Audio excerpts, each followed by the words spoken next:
যা করতে বলে ওর কথাকে হিউ মনে করে দিই।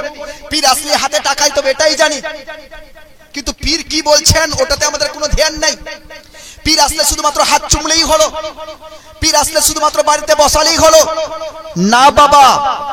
হাত চুমুন, সওয়াব রয়েছে, আদব রয়েছে, বাড়িতে বসান বরকত রয়েছে, সবকিছু রয়েছে, কিন্তু তখনই হবে যখন আপনি ওই পীরের কথার উপরে আমল করবেন। জোরে বলুন সুবহানাল্লাহ।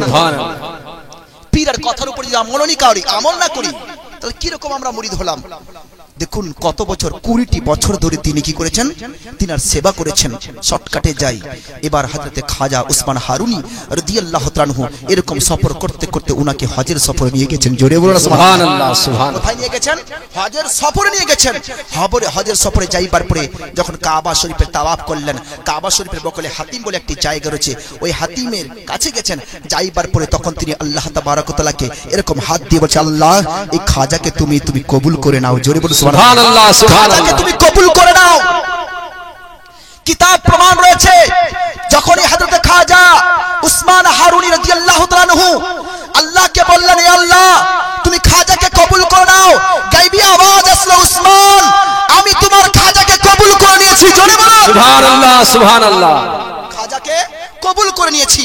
কবুল করাইবার পর এবার চলেন নবীর দরবারে। নবীর দরবারে হাজির নেওয়ার পরে ওখানে গেলেন, যাইবার পর বসলেন, সালাত ও সালাম পেশ করিবার পরে আমার নবীকে বলি, ইয়া রাসূলুল্লাহ, ইয়া হাবিবাল্লাহ, এই খাজাকে নিয়ে এসেছি, আল্লাহ গো তুমি এই ওগা হাবিব আপনি খাজাকে কবুল করে নিন। আমার নবীর মাজারে পাক থেকে আওয়াজ আসলো, ও উসমান হারুনি খাজাকে কবুল করে নিয়েছি। জোরে বলুন সুবহানাল্লাহ। সুবহানাল্লাহ। খাজা বাবা কবুল হয়ে গেছে। শর্টকাটে বলছি বাবা, এবার চলুন এখানে কাবা শরীফে তাওয়াফ করিবার পরে হাজির দেওয়ার পরে এবার ফিরে আবার যাচ্ছে কোথায়, নিজের এলাকায় খোরাসানে যাচ্ছে। এবার গেলেন, এরকম ঘুরতে ঘুরতে থাকছেন, এরকম 20টি বছর কাটালেন। কতটি বছর? 20টি বছর ধরে কাটালেন। এবার একটা কথা এখানে আসে, খাজা বাবার সঙ্গে হুজুর গাউসে পাক রাদিয়াল্লাহু তাআলার মুলাকাত হয়েছিল কি হয়নি? মুলাকাত হয়েছিল কি হয়নি? যখন হয়েছিল তো কখন হয়েছিল ওটার ব্যাপারে এসছে। তিনি যখন হজে যান, হজে যাওয়ার পূর্বে বাগদাদ শরীফে হুজুর গাউসে পাক রাদিয়াল্লাহু তাআলা আনহুর কাছে গিয়েছিলেন। এবার যখনই পৌঁছালেন, পৌঁছিবার পর তখন বয়স কিন্তু অনেক, হুজুর গাউস পাকের বয়স অনেক, মানে বুড়াপা অবস্থা। সেই বুড়াপা অবস্থায় খাজবা সেখানে পৌঁছেছেন। আর পৌঁছিবার সময় হুজুর গাউসে পাক রাদিয়াল্লাহু তাআলা নিজে বলেন, এই আমার খালাজাদ ভাই। জোরে বলুন সুবহানাল্লাহ। কি ভাই? খালাজাদ ভাই বলে তিনি বলেছেন, তার খালাজাদ ভাই ছিলেন।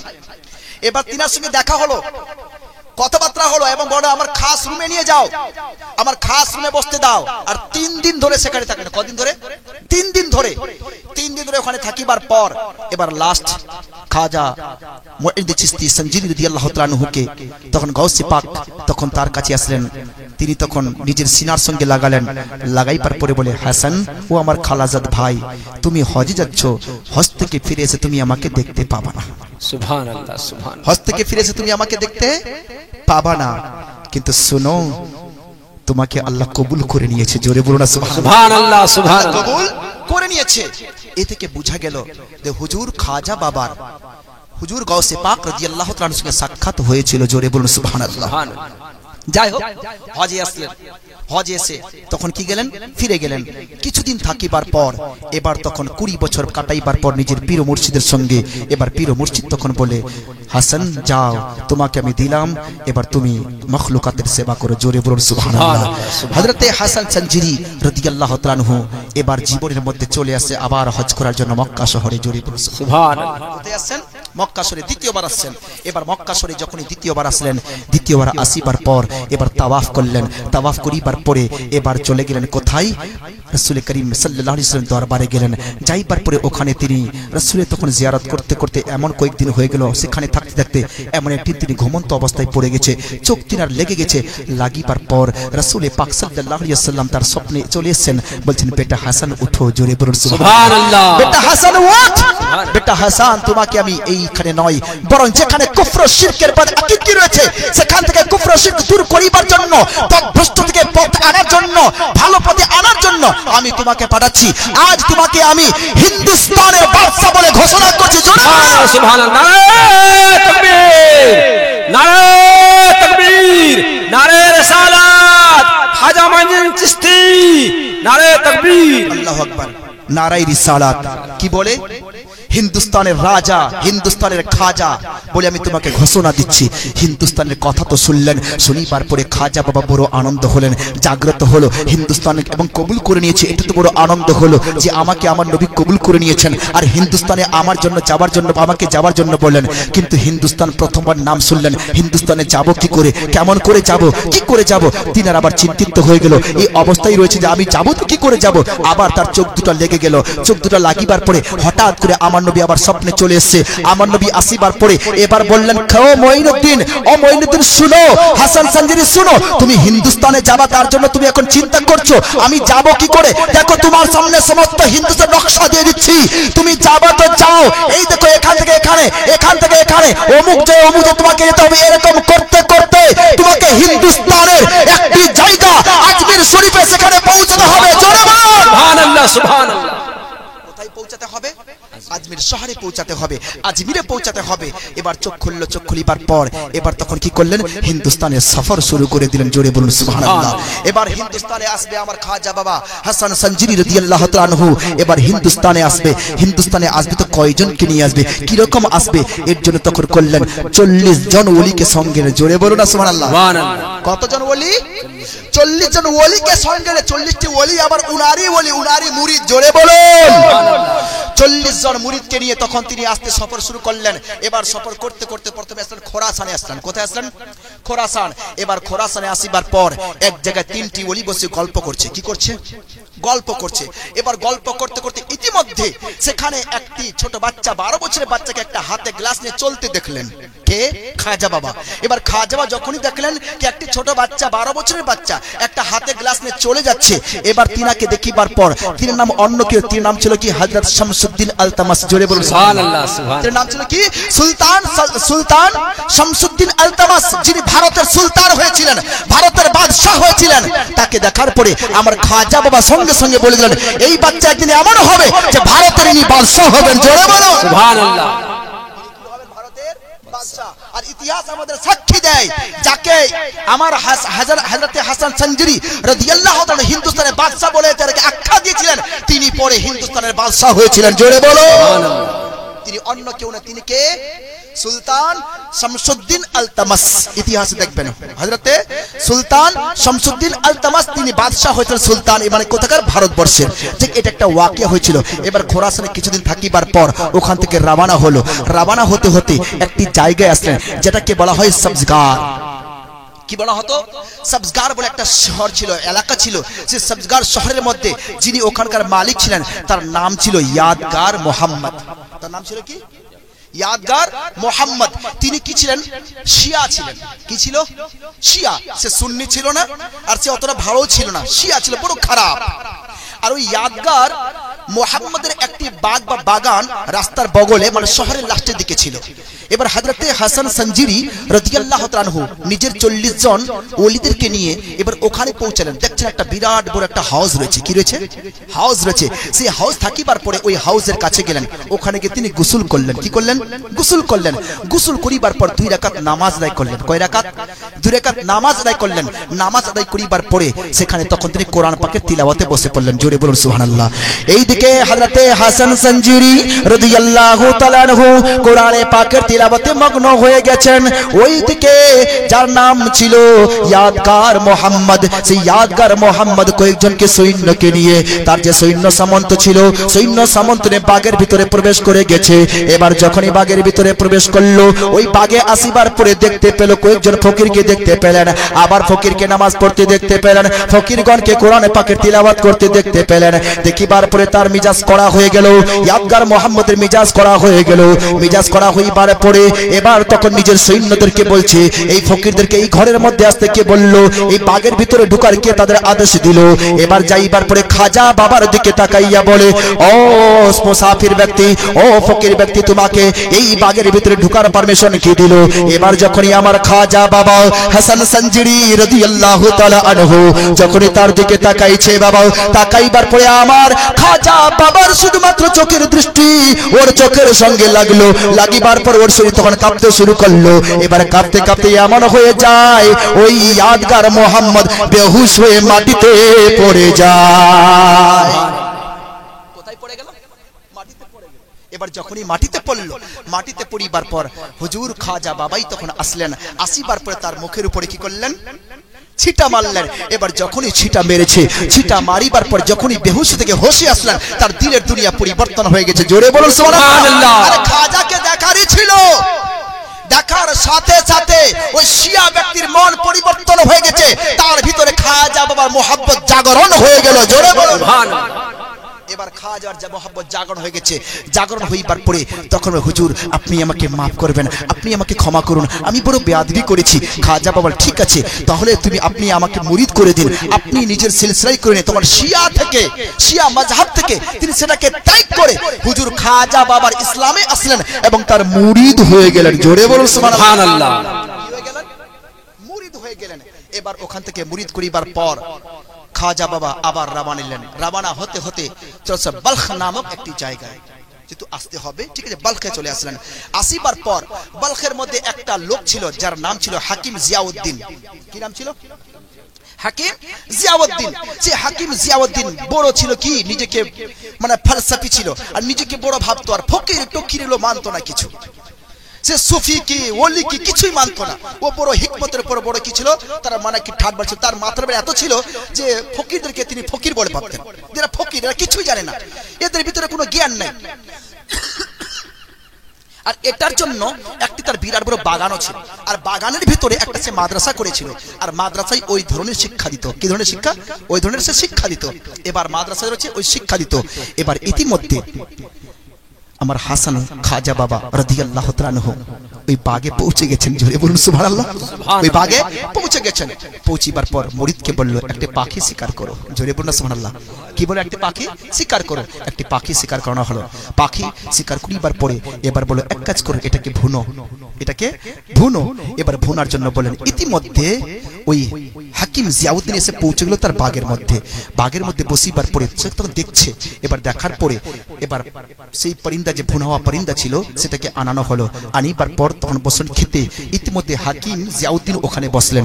বসিবার পর আমার খাজা বাবা ওখান থেকে ওটাকে দুই টুকরো করে, এক টুকরা একটা ডানা টুকরা তখন কার হাতে? ওই জিয়াউদ্দিনের হাতে বিসমিল্লাহির রহমানির রহিম দিয়ে বললেন এটা খাও। জোরে বলুন সুবহানাল্লাহ।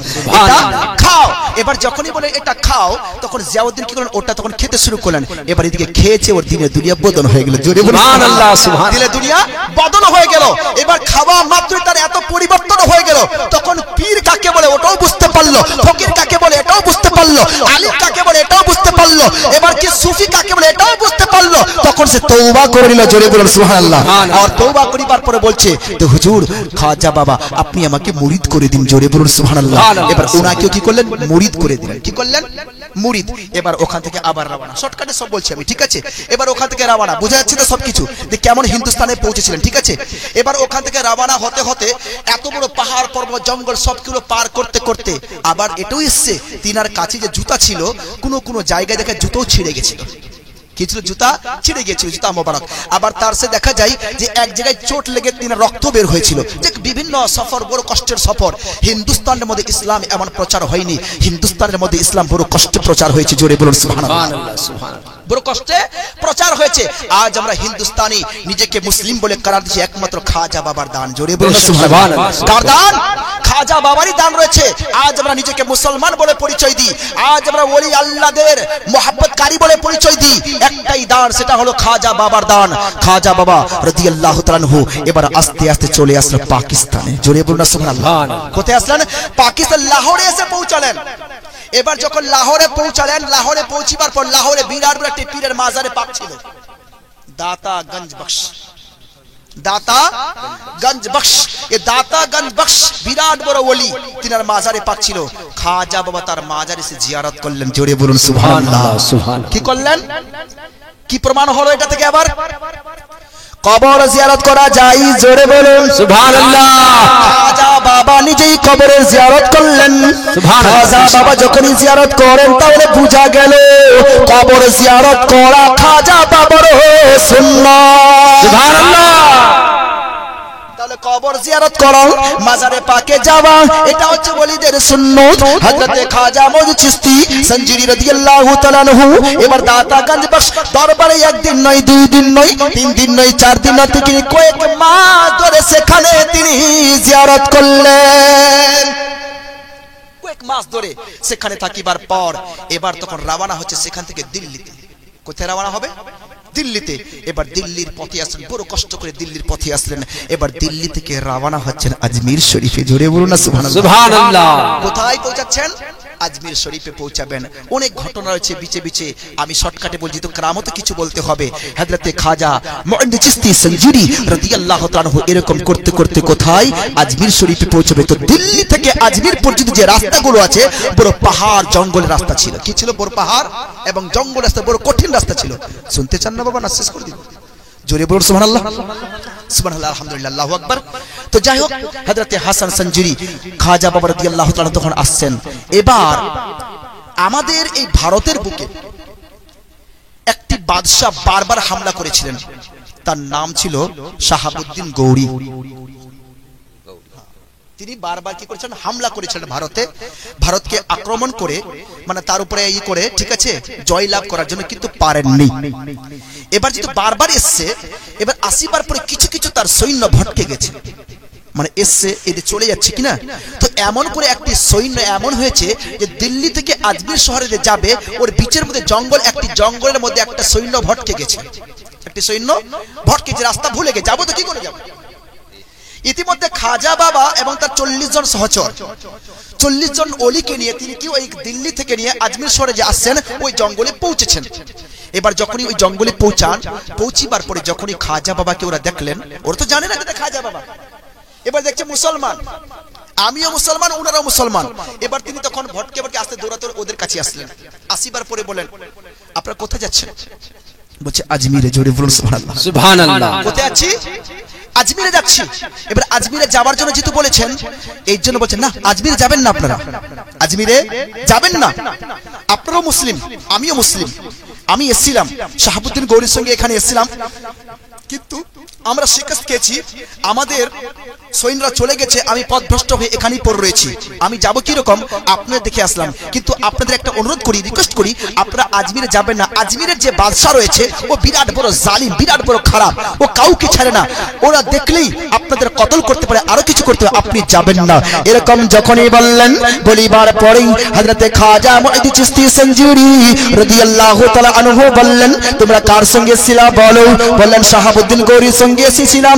শাহাবুদ্দিন গৌরী কি জন্য এসেছিল বলো? বলে তলোয়ার দিয়ে এখানে মারার, যে তলোয়ার দিয়ে এখানে জয় করার জন্য এসেছিল।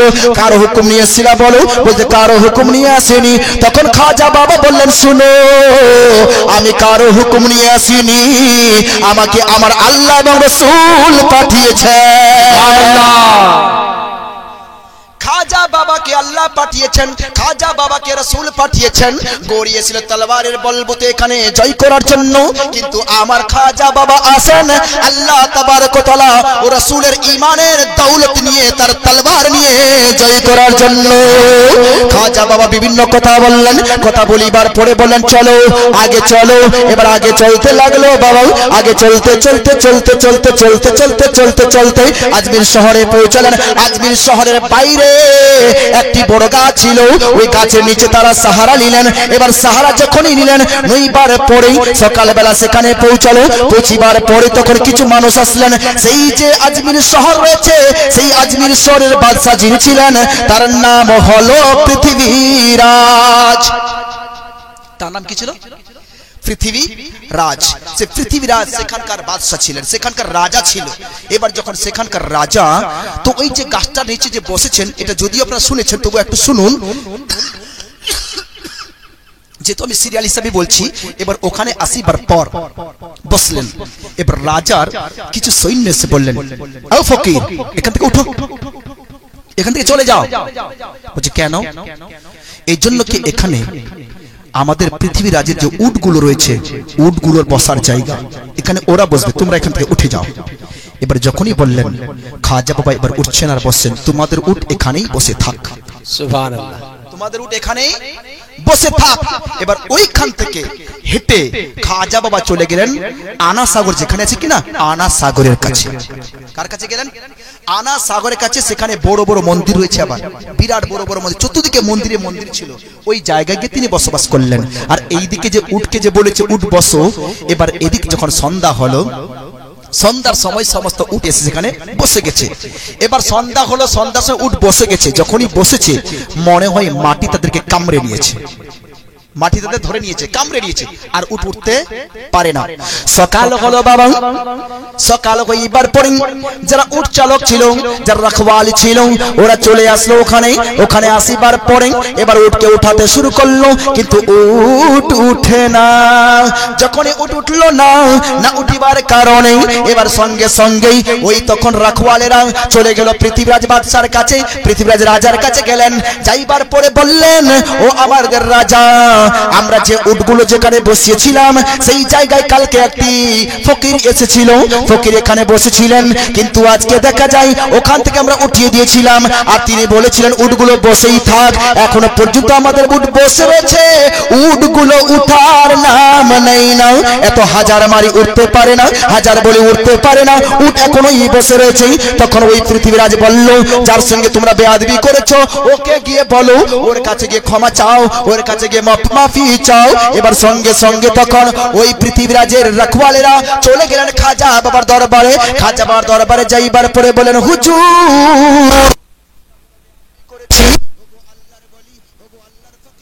আমরা বড় বেয়াদবি করেছি, আমাদের উট ওখানেই বসে রয়েছে, উটকে আপনি উঠার হুকুম দিয়ে দিন, উট যেন উঠে যায়, উট যেন বসে না থাকে। যখনই বললেন, বলিবার পরে হুজুর খাজা বাবা মুঈন চিশতি সঞ্জুরি রাদিয়াল্লাহু তাআলা আনহু বললেন, ও রাখওয়ালেরা শুনো, আল্লাহর তরফ থেকে হুকুম হয়ে গেছে, উট তোমার উঠে যাবে। সুবহানাল্লাহ। প্রথম কারামত দেখুন, জাহির হয়ে গেল বাবা, উঠতে উঠে গেল, চলে গেল কাতাই আনা সাগরের কাছে। আনা সাগরের কাছে যাইবার পরে আনা সাগরে বড় বড় মন্দির ছিল। ওই মন্দিরের মধ্যে একটা বিরাট বড় মন্দির ছিল।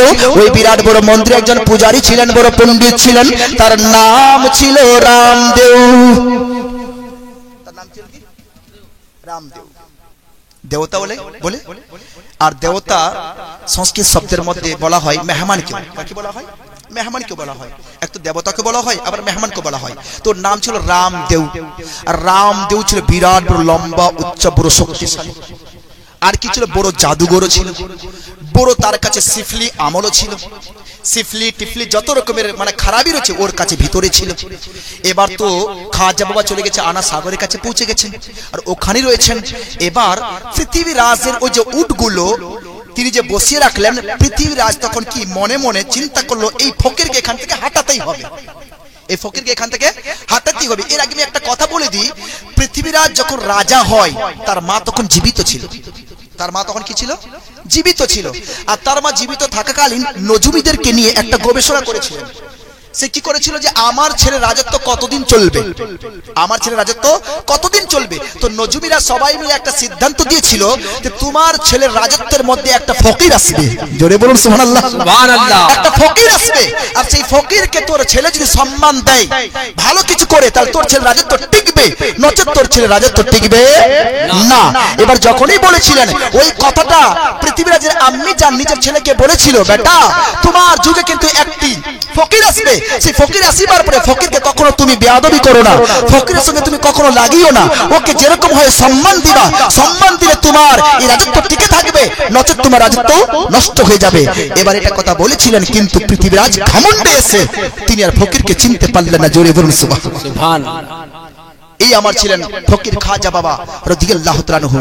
এবার ওই যে বড় মন্দিরের একটি বিরাট বড় পণ্ডিত যার নাম ছিল রামদেব, রামদেবকে তখন পৃথিবীরাজ তখন ডাকলেন। ডাকিবার পরে বলে, দেখো আনা সাগরের কাছে ওই ফকির একটা এসে, এক কাজ করো ফকিরকে সেখান থেকে হাঁটাও, তুমি পারবা কি পারবা না বলো। এবার যখনই বললেন, বলিবার পর কিছুক্ষণ সে অপেক্ষা করলো, অপেক্ষা করিবার পর চোখ খুলে বলে, পৃথিবীরাজ একে হাঁটানো যাবে না। জোরে বলুন সুবহানাল্লাহ। একে হাঁটানো যাবে না, আমার ওর শক্তি নেই ওর কাছে কিছু। এবার যখন কোন রকম হাঁটাও, এবার যখনই বললেন তখন রামদেব অনেকজন সৈন্য কিনলেন, আরো কিছু লোক নিলেন, এই বলে চলো তাকে মারবো। তাকে মারবো, এই বলে তারা রাস্তা নিয়ে নিল। ইতিমধ্যে আমার খাজা বাবার একটি মুরিদ দেখলেন যে কিছু লোক আমাদের উপরে হামলা করতে আসছে। এবার সঙ্গে সঙ্গে ওই লোকটা গিয়ে, ওই মুরিদ গিয়ে আমার খাজা বাবাকে বলেন, হুজুর দেখতে পাওয়া যায় কিছু মুশরিক আমাদের উপরে হামলা করার জন্য আসছে, তখন আস্তে দাও, জোরে বলুন সুবহানাল্লাহ। তখন কি বললেন? আস্তে দাও। এই বলিবার পরে বাবা হযরত খাজা মুঈদ চিশতি সঞ্জিরি রাদিয়াল্লাহু তাআলা আনহু নামাজের মধ্যে মগ্ন হয়ে গেলেন, নামাজ পড়তে শুরু করে দিলেন। এই দিক থেকে যতজন মুশরিক ছিল ওই রামদেও সঙ্গে নিয়ে এসেছিল, পাথর নিয়ে এসেছিল, তলোয়ার নিয়ে এসেছিল, কিন্তু যখনই আসলো বগলে আসতে শুরু করলো। যখনই বগলে এসেছে, বগলে আসিবার পরে তাদের নজর যখন খাজা বাবার উপরে পড়েছে, খাজা বাবার উপরে পড়ার পরে সঙ্গে সঙ্গে রামদেও হোক বা চেতেও হোক, যেই হোক না কেন, ওদের শরীর কাঁপতে শুরু হয়ে গেল। শরীরের মধ্যে কাঁপকাঁপি শুরু হয়ে গেছে। তারা যে পাথর নিয়ে এসেছিল, সেই পাথর খাজা বাবার দিকে মারবে কি, তারা এক অপরকে মারতে শুরু করে দিল। ও বাবা জানেরাও, খাজা বাবা রাদিয়াল্লাহু তাআলা আনহু কে মারার জন্য রামদেও যে এসেছিল, সেই রামদেওর ভিতরে কি পড়লো, যখনই খাজা বাবার দিকে তাকাইয়া দেখেছে তার দিলের দুনিয়া পরিবর্তন হয়ে গেছে। তখন রামদেও তখন উল্টো দিকে যতটি মুশরিক এসেছিল তাদেরকে তখন মারতে মারতে মারতে তাদেরকে ওখান থেকে তাড়িয়ে দিল। আরে যে এসেছিল খাজা বাবাকে মারার জন্য, যারা এসেছিল ওরাই কি করলো, ওদেরকে পিটিয়ে বার করে দিল, আর ও একাই থেকে গেল। জোরে বলুন সুবহানাল্লাহ। আমার খাজা বাবা দেখলেন লোকটা বড় ভালো, জোরে বলুন সুবহানাল্লাহ, লোকটা বড় ভালো। এবার ডাকলেন, ওকে ডাকো। রামদেও আসলো, একদম ইজ্জত সম্মানের সহিত আসলো। আসিবার পর আমার খাজা বাবা একটি গ্লাসে জল নিলেন। জল নেওয়ার পরে কি পড়লো, পরিবার পরে বলল, নাও, এই নাও, জলটা নাও। এবার যখনই জলটা দিয়েছে, জলটা দেওয়ার পর যখনই জল পান করেছে, জল পান করিবার পর তার দিলের দুনিয়া পরিবর্তন হয়ে গেল। জোরে বলুন সুবহানাল্লাহ। সুবহানাল্লাহ। এমন করলেন যে খাজা বাবার পায়ে পড়ে গেল, বলল, হুজুর আপনি আমাকে ক্ষমা করুন, আপনি আমাকে মাফ করুন, আর আপনার ধর্মে আমাকে দাখিল করে নিন। সুবহানাল্লাহ। আপনার ধর্মে আমাকে দাখিল করে নিন। যখন দাখিল করার কথা বললেন বাবা, বলিবার পরে রামদেও তখন মুসলমান হয়ে গেল এবং তিনার মুরিদ হয়ে গেলেন। তার নাম রাখা হলো সাদি দেও। কি নাম রাখা গেল? সাদি, মানে সাদি মেহমান। সাদি মানে খুশহালি, ঠিক আছে, আর মেহমান মানে দেউ কথাটা তো মেহমান, ঠিক আছে, এই জন্য সাদি দেও নাম রাখানো হলো তার রামদেও পরিবর্তন করে। এবার সাদি দেও হয়ে গেল কার মুরিদ? আমার খাজা বাবার মুরিদ। জোরে বলুন সুবহানাল্লাহ। কার মুরিদ? আমার খাজা বাবার মুরিদ হয়ে গেলেন। মনে হয় 12টা বাজবে, থাকবেন তো আপনারা? জোরে বলুন ইনশাআল্লাহ। চা খাচ্ছেন, খান, ঠিক। আরে বাপরে, আমি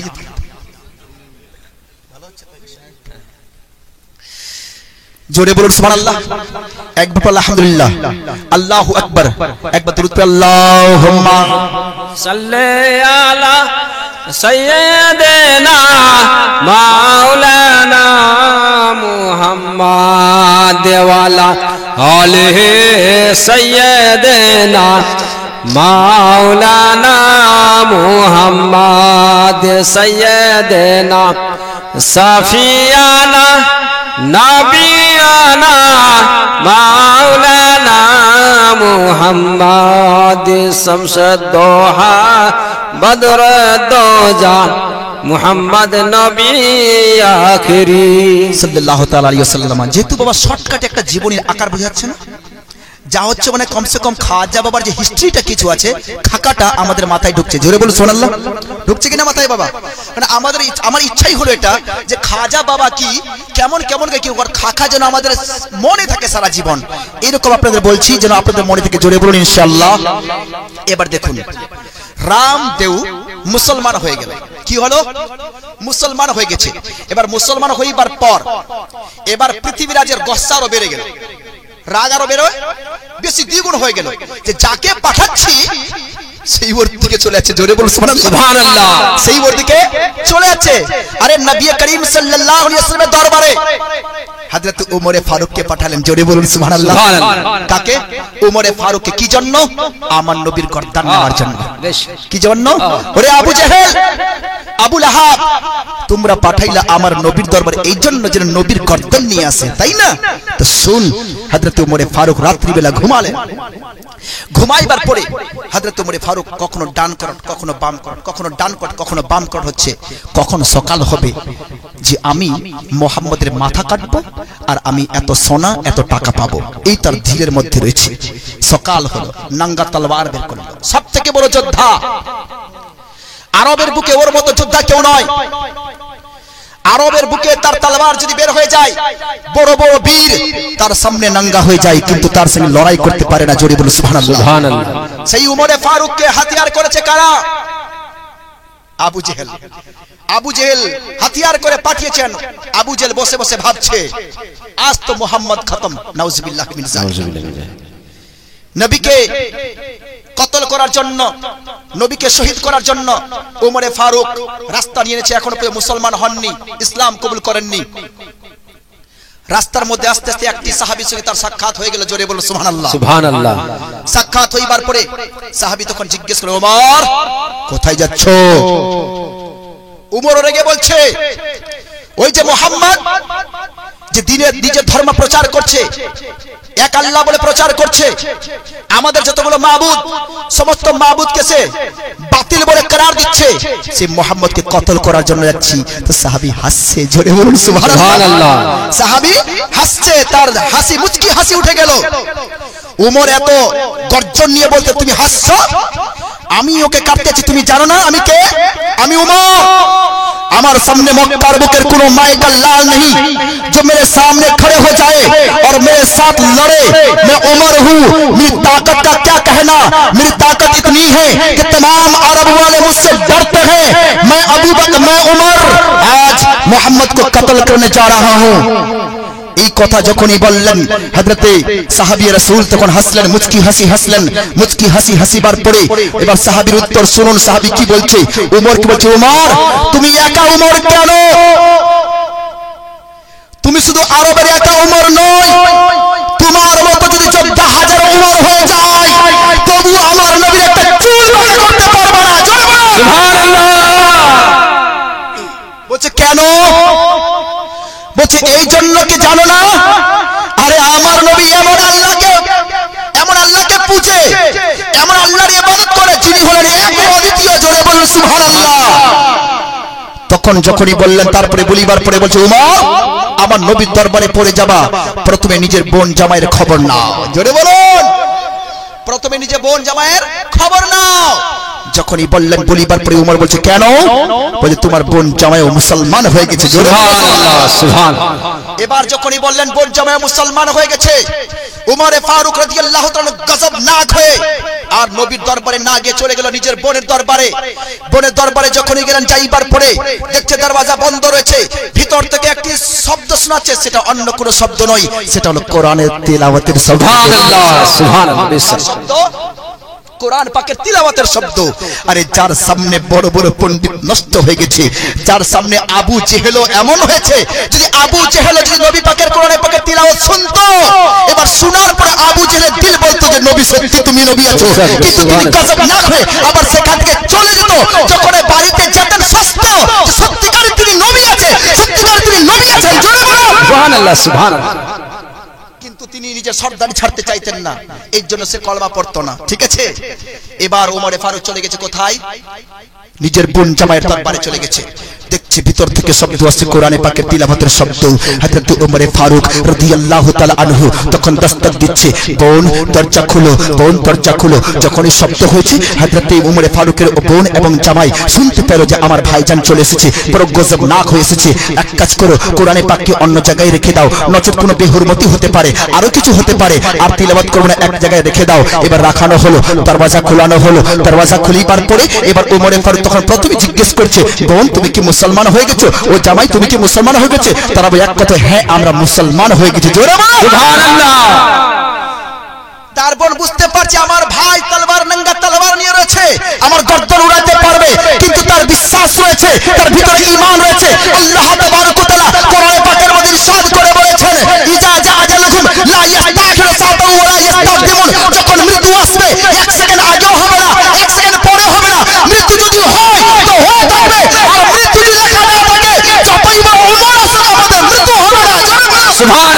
সুবহানাল্লাহ। আমাদের মৃত্যু হবে না। ভালো লাগছে বাবা? একটু হাত তুলে বলুন সুবহানাল্লাহ। সুবহানাল্লাহ, মাশাআল্লাহ, আলহামদুলিল্লাহ। মৃত্যু হবে না।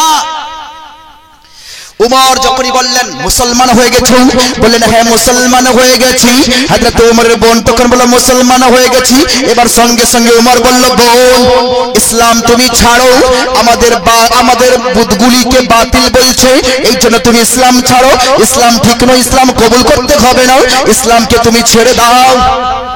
ওমরে ফারুক রাদিয়াল্লাহু তাআলা আনহু বলিবার পরে তার বোন তখন বলল ও ভাইজান আমি ইসলাম ছাড়ব না, ইসলাম যখন গ্রহণ করে নিয়েছি ইসলাম ছাড়ব না। যখনই বললেন ইসলাম ছাড়ব না, ওমরে ফারুক তখন মারতে শুরু করে দিল। ওমর এমন ভাবে মারতে মারতে মারতে রক্তাক্ত করে দিল।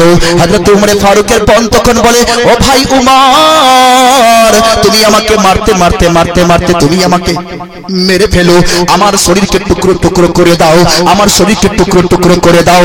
কিন্তু উমর শোন, উমর শোন, তুই যে মায়ের দুধ পান করেছিস আমিও সেই মায়ের দুধ পান করেছি, আমিও তোমার সঙ্গে লড়াই করতে পারবো, কিন্তু আমার ইসলাম ইজাজত দেয় না যে আমি তোমার সঙ্গে এখন লড়াই করব। কিন্তু ভাই শোন, তুই আমাকে মারতে মারতে তুই আগে কতল করতে করতে তুই আমার টুকরো টুকরো করে দিস, কিন্তু উমর আমার প্রত্যেকটি রক্তের ফোঁটা থেকে, আমার প্রত্যেকটি রক্তের মাংস থেকে একটাই কথা উঠবে, সেটা হলো লা ইলাহা ইল্লাল্লাহু মুহাম্মাদুর রাসূলুল্লাহ। একটাই শব্দ উঠবে। ওমর তুমি মারো। মারতে মারতে ওমর থকে গেল, আর মারতে পারে না। ওমরের তখন দিল পরিবর্তন হয়ে গেল। সুবহানাল্লাহ। ওমর তখন বলতে লাগলো বোন কি আছে ইসলামের সাথ, কি আছে ইসলামের সাথ, তোমাকে এত মারলাম এত কষ্ট দিলাম তবুও তুমি ছাড়তে চাইছো না, এর মানে ইসলামে কি আছে এমন? বলছে ভাই একবার তো কবুল করে দেখ। সুবহানাল্লাহ সুবহানাল্লাহ। ভাই একবার তো কবুল করে দেখ, একবার তো লা ইলাহা ইল্লাল্লাহ মুহাম্মদ রাসূলুল্লাহ সাদা লাগাইয়া তো দেখ, তোর কি হয়, তোর কেমন সাদ আছে, সেই সাদ জীবনে কখনো ভুলতে পারবি না। তখন উমর তখন বলল বোন তুমি কি পড়ছিলে বলো? বলছে ভাইজান আমি পড়ছিলাম যে কোরআন আল্লাহর তরফ থেকে নাজিল হয় সেই কোরআনে পাক পড়ছিলাম। বলছে বোন আমাকে একটু শোনাও সেই কোরআনে পাক কেমন কোরআন রয়েছে। এবার কোরআনে পাক আনানো হলো, এবার বোন তখন ভাইয়ের সামনে পড়তে লাগলো। এবার ভাই শুনছে, বোন পড়ছে, ভাই শুনছে, বোন পড়ছে। হযরত উমর ফারুক রাদিয়াল্লাহু তাআলা আনহুর এতবার পাথর দিল যখন কোরআনে পাকের তিলাওয়াত হয়, কোরআনে পাকের তিলাওয়াতে এই পাথর দিল গলে নরম হয়ে গেলে জোরে বলে সুবহানাল্লাহ সুবহানাল্লাহ। পাথর দিল গলে নরম হয়ে গেছে। নরম হইবার পড়তে চোখ থেকে অশ্রু ঝরতে শুরু করলো। ঝরতে ঝরতে তখন বলছে বোন চলো যে নবীর কালমা তোমরা পড়েছো সেই নবীর দরবারে নিয়ে চলো, সেই নবীর দরবারে নিয়ে চলো। এবার যখনই বললেন আব্বা বলিবার পর তখন চলো ভাই চলো। এবার এই দিকে দেখুন নবী পাক সাল্লাল্লাহু আলাইহি ওয়াসাল্লাম যেখানে রয়েছেন তার চাচা হযরতে হামজা রাদিয়াল্লাহু তাআলা আনহু মুসলমান হয়েছিলেন। তখন তিনি তলোয়ার নিয়ে তখন সব সময় ভাতিজার হেফাজতের জন্য থাকতেন। কেউ যদি ভাতিজাকে মারতে আসে, কেউ যদি নবীকে মারতে আসে, তার আগে আমার গর্দন উড়াইতে হবে, তারপরে মুহাম্মদের গর্দন উড়বে, কিন্তু তার আগে কেউ গর্দন উড়াতে পারবে না। হযরতে হামজা রাদিয়াল্লাহু তাআলা আনহু দাঁড় হয়ে রয়েছেন। ইতিমধ্যে দূর থেকে দেখতে পাচ্ছেন উমর লঙ্গা তলোয়ার নিয়ে আসছে, লঙ্গা তলোয়ার নিয়ে আসছে। সঙ্গে সঙ্গে হযরতে হামজা রাদিয়াল্লাহু তাআলা আনহু রাসূলের দরবারে গেলেন। রাসূলের দরবারে গেছে ভাতিজা আছে কিন্তু ভাতিজা বলে না, এটাই তো হলো আদব। ভাতিজা বলে না, যাচ্ছে ইয়া রাসূলুল্লাহ। কি বলে ডাকে? ইয়া রাসূলুল্লাহ ইয়া হাবিবাল্লাহ। বলছে হুজুর গো আপনি দেখতে পাচ্ছি উমর আসছে নঙ্গা তলোয়ার নিয়ে আপনাকে কতল করার জন্য, কিন্তু আমার নবী বলে ও চাচা হামজা আপনি বুঝেন না, হযরত উমর আমাকে কতল করতে নয়, হযরত উমর আমাকে নিজের মাথা দিতে আসছে। সুবহানাল্লাহ সুবহানাল্লাহ সুবহানাল্লাহ। নিজের মাথা দিতে আসছেন। আরে গান্ডু লোকেরা এখানে তো প্রমাণ হয়ে গেল আমার নবীর ইলমে গায়েব আছে। জোরে বলুন বেশক বেশক সুবহানাল্লাহ। আমার নবীর ইলমে গায়েব রয়েছে, কারণ এখনো পর্যন্ত উমর নিজের ঈমানের প্রকাশ করেনি, তার আগে আমার নবী জেনে নিয়েছেন। জোরে বলুন সুবহানাল্লাহ। আর এটাকে বলে তো গায়েবের খবর, এটাকে কি বলা হয়? গায়েবের খবর। ইলমে গায়েবের খবর আমার নবীর কাছে আছে, তার জন্য তো জানলেন, নচেত জানতেন না। উমর আসলেন, আসিবার পরে নঙ্গা তলোয়ার আমার নবীর সামনে রেখে দিলেন, বললেন হুজুর আপনি আমাকে মাফ করুন, কলেমা শরীফ পড়ি। ওয়ালাইকুম আসসালাম। কলেমা শরীফ পড়ি আমাকে মুসলমান করে দিন।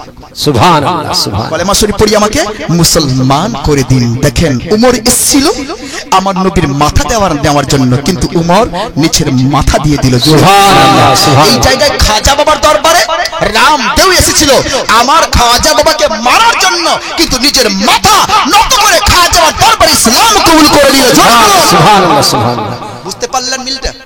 জোরে বলুন না সুবহানাল্লাহ। সুবহানাল্লাহ একটু না বললে হয় না, রাসূলের মহব্বত সবারই ভিতরে আছে। জোরে বলুন বেশক সুবহানাল্লাহ। সুবহানাল্লাহ প্রথমে রাসূলের মহব্বত, তারপরে খাজার মহব্বত। জোরে বলুন সুবহানাল্লাহ। সুবহানাল্লাহ এবার আসি, খাজা বাবা রামদেবকে মুসলমান করে নিয়েছেন।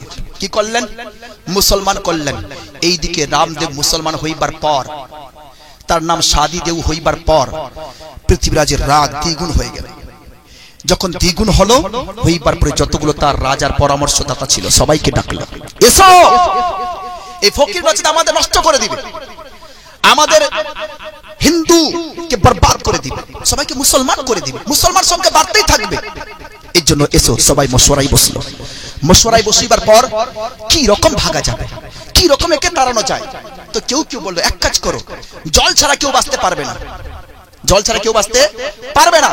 এবার জল ছাড়া যখন বাঁচতে পারবে না, জল না পেলে সেখান থেকে ভেগে চলে যাবে।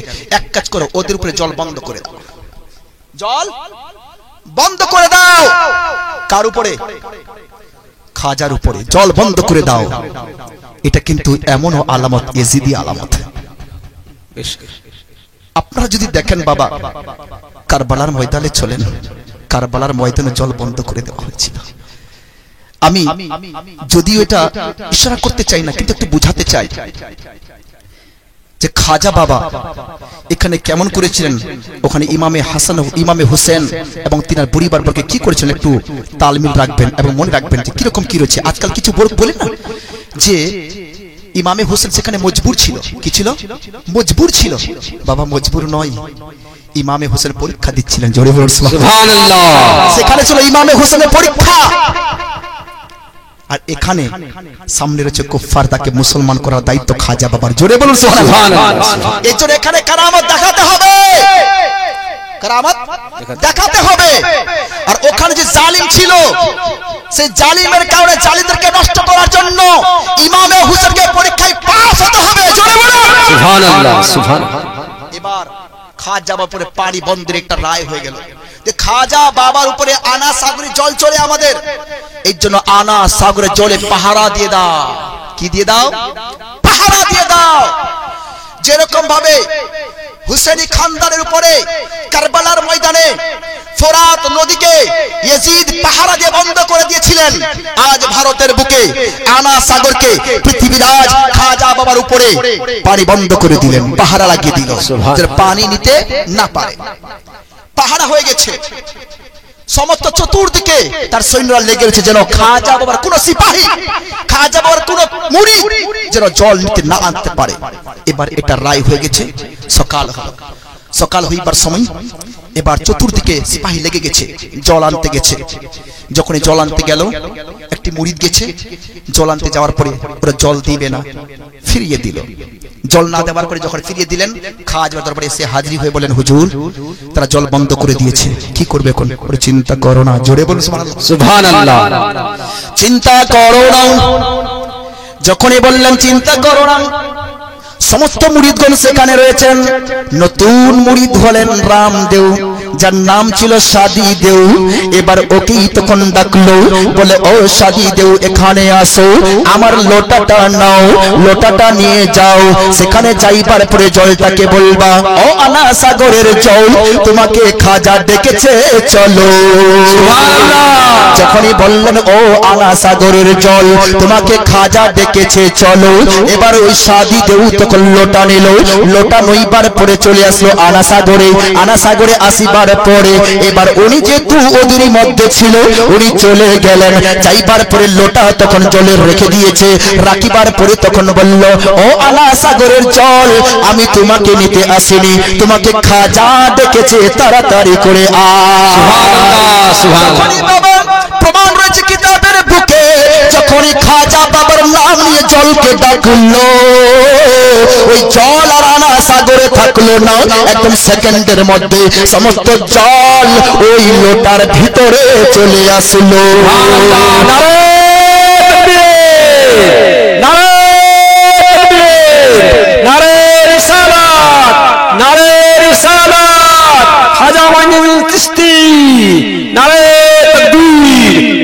রিসালা। খাজা বাবার দরবারে চলে আসলো, লোটার মধ্যে জল পৌঁছে গেছে।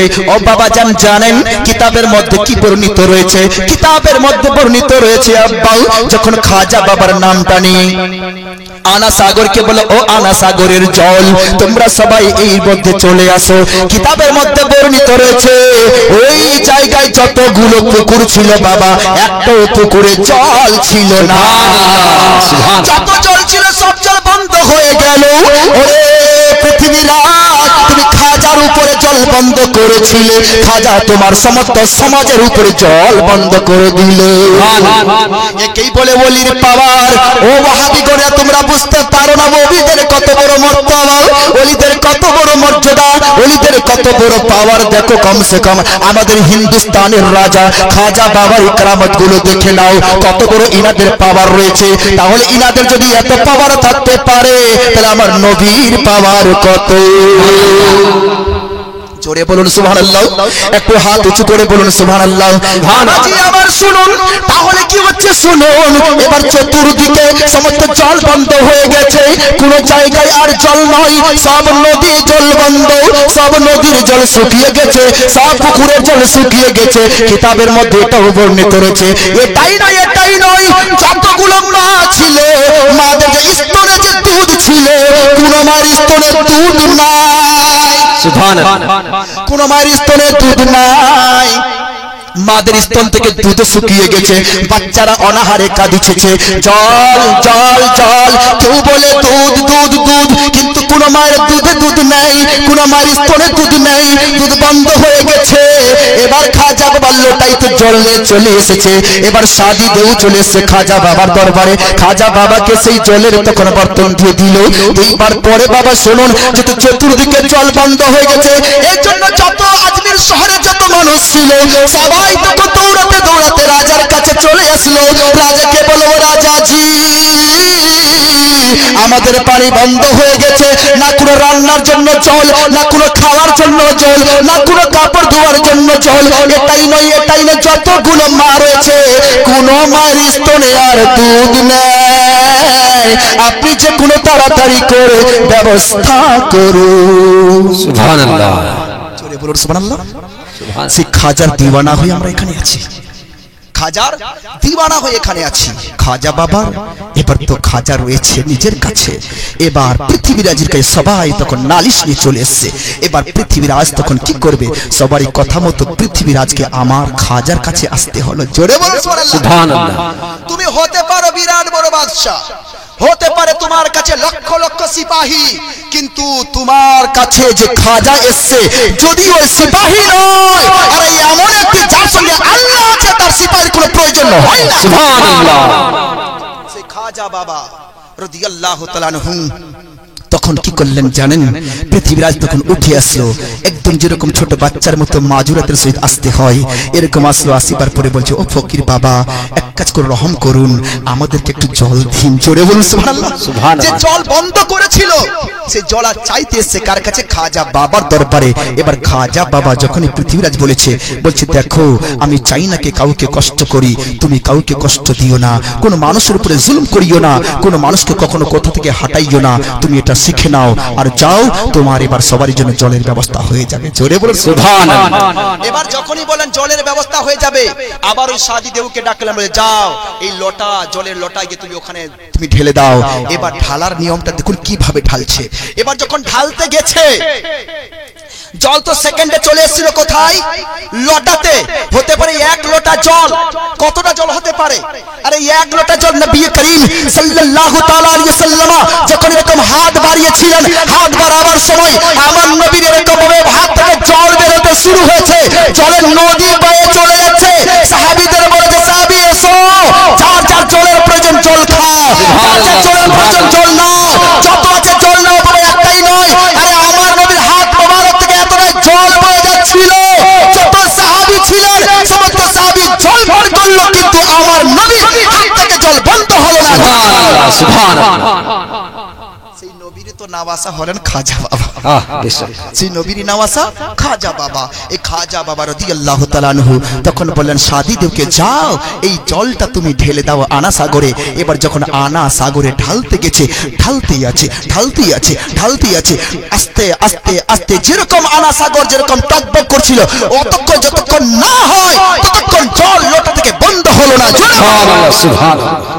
লোটা থেকে জল বন্ধ হলো না, জল পড়তেই আছে, জল পড়তেই আছে। আবার যেরকম জল জল যেখানে ছিল সব জায়গায় আবার জল পৌঁছে গেল। জোরে বলুন সুবহানাল্লাহ। এটা ছিল খাজা বাবার কারামত। জোরে বলুন না সুবহানাল্লাহ। কার কারামত? খাজা বাবার কারামত। আসি বাবা আর একটু কিছু যাই আগে যাই দেখি কি হচ্ছে আর একটু, যেহেতু সময় যেহেতু অনেকটাই হয়ে যাচ্ছে, 12টা বাজতে চললো। জোরে বলুন না সুবহানাল্লাহ। কটা বাজতে যাচ্ছে? 12টা। আপনারা রাজি তো শুনতে? ছেড়ে দিবেন? জোরে বলুন আলহামদুলিল্লাহ। আল্লাহু আকবার। আসি আমরা খাজার তো দিওয়ানা রয়েছি, রাসূলের দিওয়ানা রয়েছি। কার দিওয়ানা? রাসূলের দিওয়ানা। আরে খাজার জন্য যেরকম জানতে কুরবান, রাসূলের জন্য আমরা নিজের মাথা দিতে কুরবান। জোরে বলুন সুবহানাল্লাহ। এই জন্য শায়ের কি বলছেন? খুদ কো মিটা দেंगे हम जान लुटा देंगे नामों से आका पर हम सर कटा देंगे। सुभानअल्लाह।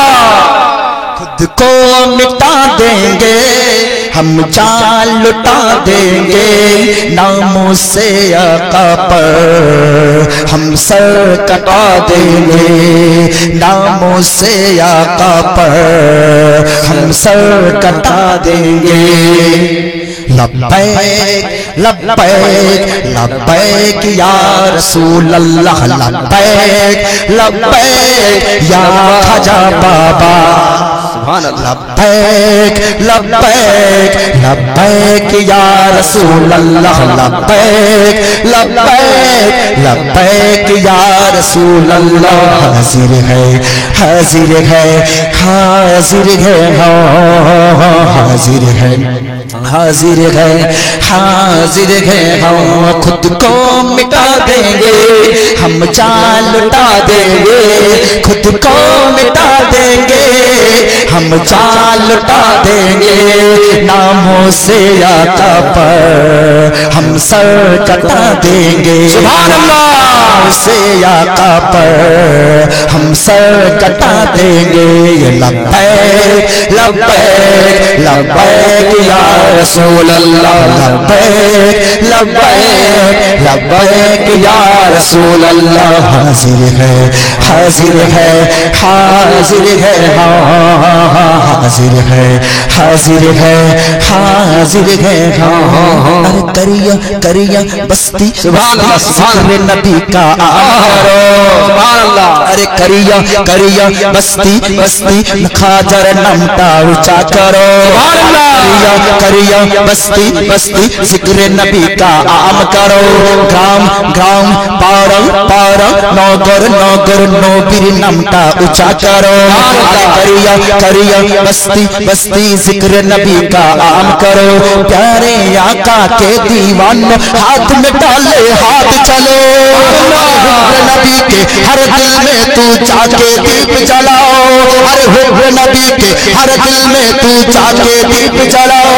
अरे ऊंचे में ऊंचा नबी का झंडा अजमत वाला नबी का झंडा हर घर में लहराओ। खुद को मिटा देंगे हम जान लुटा देंगे खुद को मिटा देंगे हम जान लुटा देंगे नामों से आका पर हम सर कटा देंगे नामों से आका पर हम सर कटा देंगे। लब्बैक लब्बैक लब्बैक या रसूल अल्लाह, लब्बैक लब्बैक लब्बैक या रसूल अल्लाह। हाजिर है हाजिर है हाजिर है हाजिर है हाजिर है हाजिर है हाँ। जो बोलो सुभान अल्लाह। एक खाजा के दीवानो हम लोग हाजिर है कि नहीं? बोलिए या खाजा बाबा आज तेरे ही लिए हम लोग ये मजलिस सजाए हैं। खाजा अब खुदा के दरबार में दरखास्त कीजिए ताकि हम मुसलमानों का गुनाह माफ हो जाए। आमीन सुम्मा आमीन। हम मुसलमानों का गुनाह माफ हो जाए। खाजा बाबा का ये भी एक ऐलान है, ये भी एक ऐलान है। कहाँ? जब काबा में गए थे। कहाँ? उर्दू बुझते पारছেন तो? जब काबा में गए थे, काबा में जाने के बाद, जियारत करने के बाद और तवाफ करने के बाद मेरे खाजा ने अल्लाह से फरमाया, अल्लाह मेरी एक दरखास्त है। अल्लाह ने फरमाया, बोलो खाजा क्या दरखास्त है? ए मेरे मोइन बोलो क्या दरखास्त है? या अल्लाह मेरी दरखास्त ये है, आज से लेकर क़यामत तक जितने भी मेरे सिलसिले में आएंगे, या अल्लाह तुम तमाम को माफ फरमा देना। सुभान अल्लाह, सुभान अल्लाह। ए खाजा मोइन सुन ले, मैं भी तुझे ऐलान करता हूं, जो भी तेरा आशिक होगा, जो तेरे सिलसिले में आएगा, मैं अल्लाह उसको माफ। सुभान अल्लाह।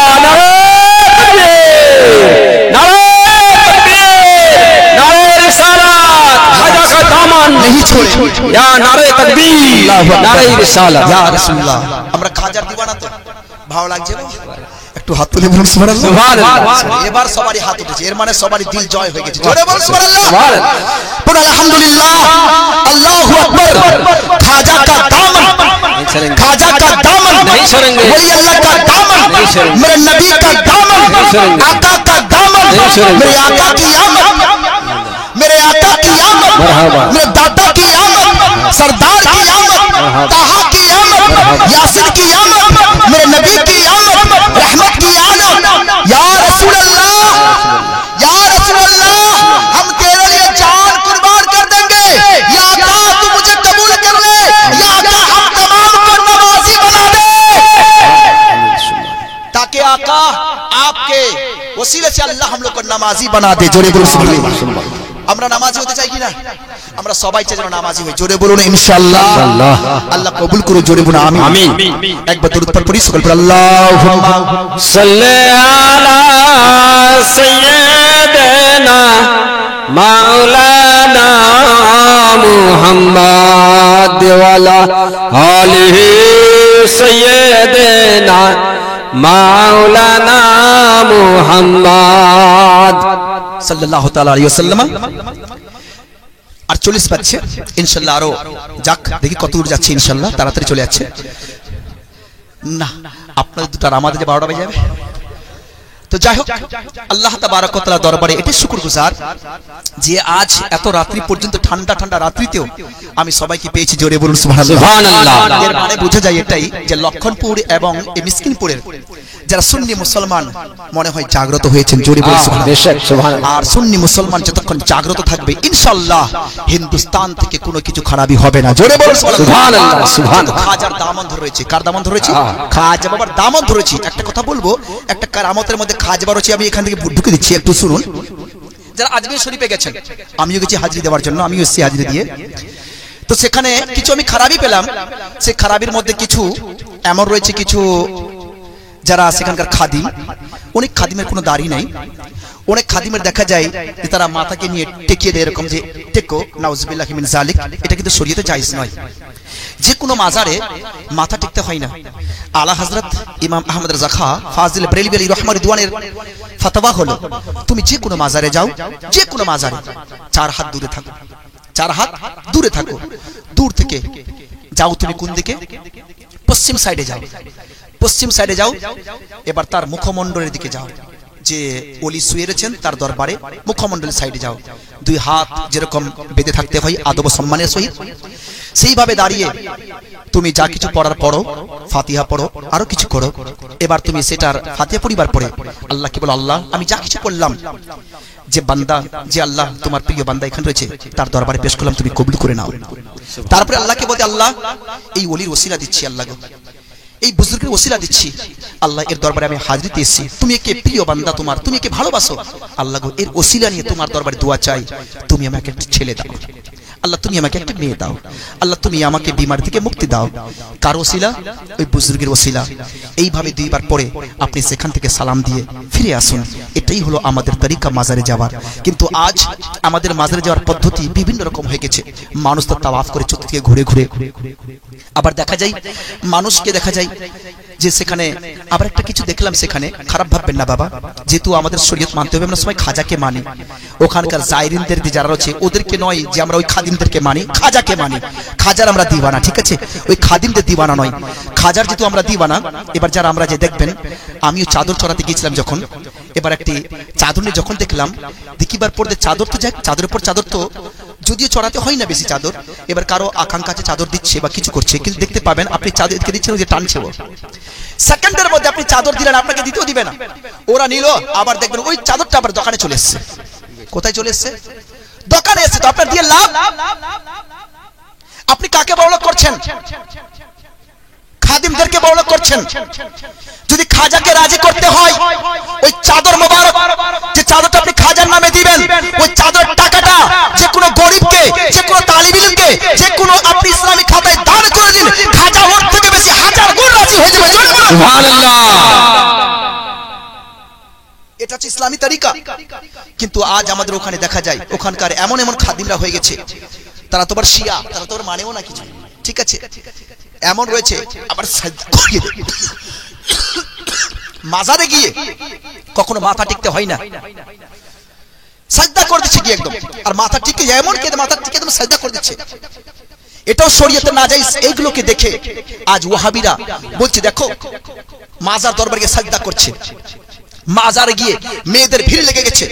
আজ আমরা অনেক মারা মাজারে যাওয়ার জন্য মান্নাত করে, আর তারা যায়, মাগো সেই মাজারে গিয়ে আপনার কোনো লাভ হবে না, আপনি জিয়ারত করার জন্য যাচ্ছেন না।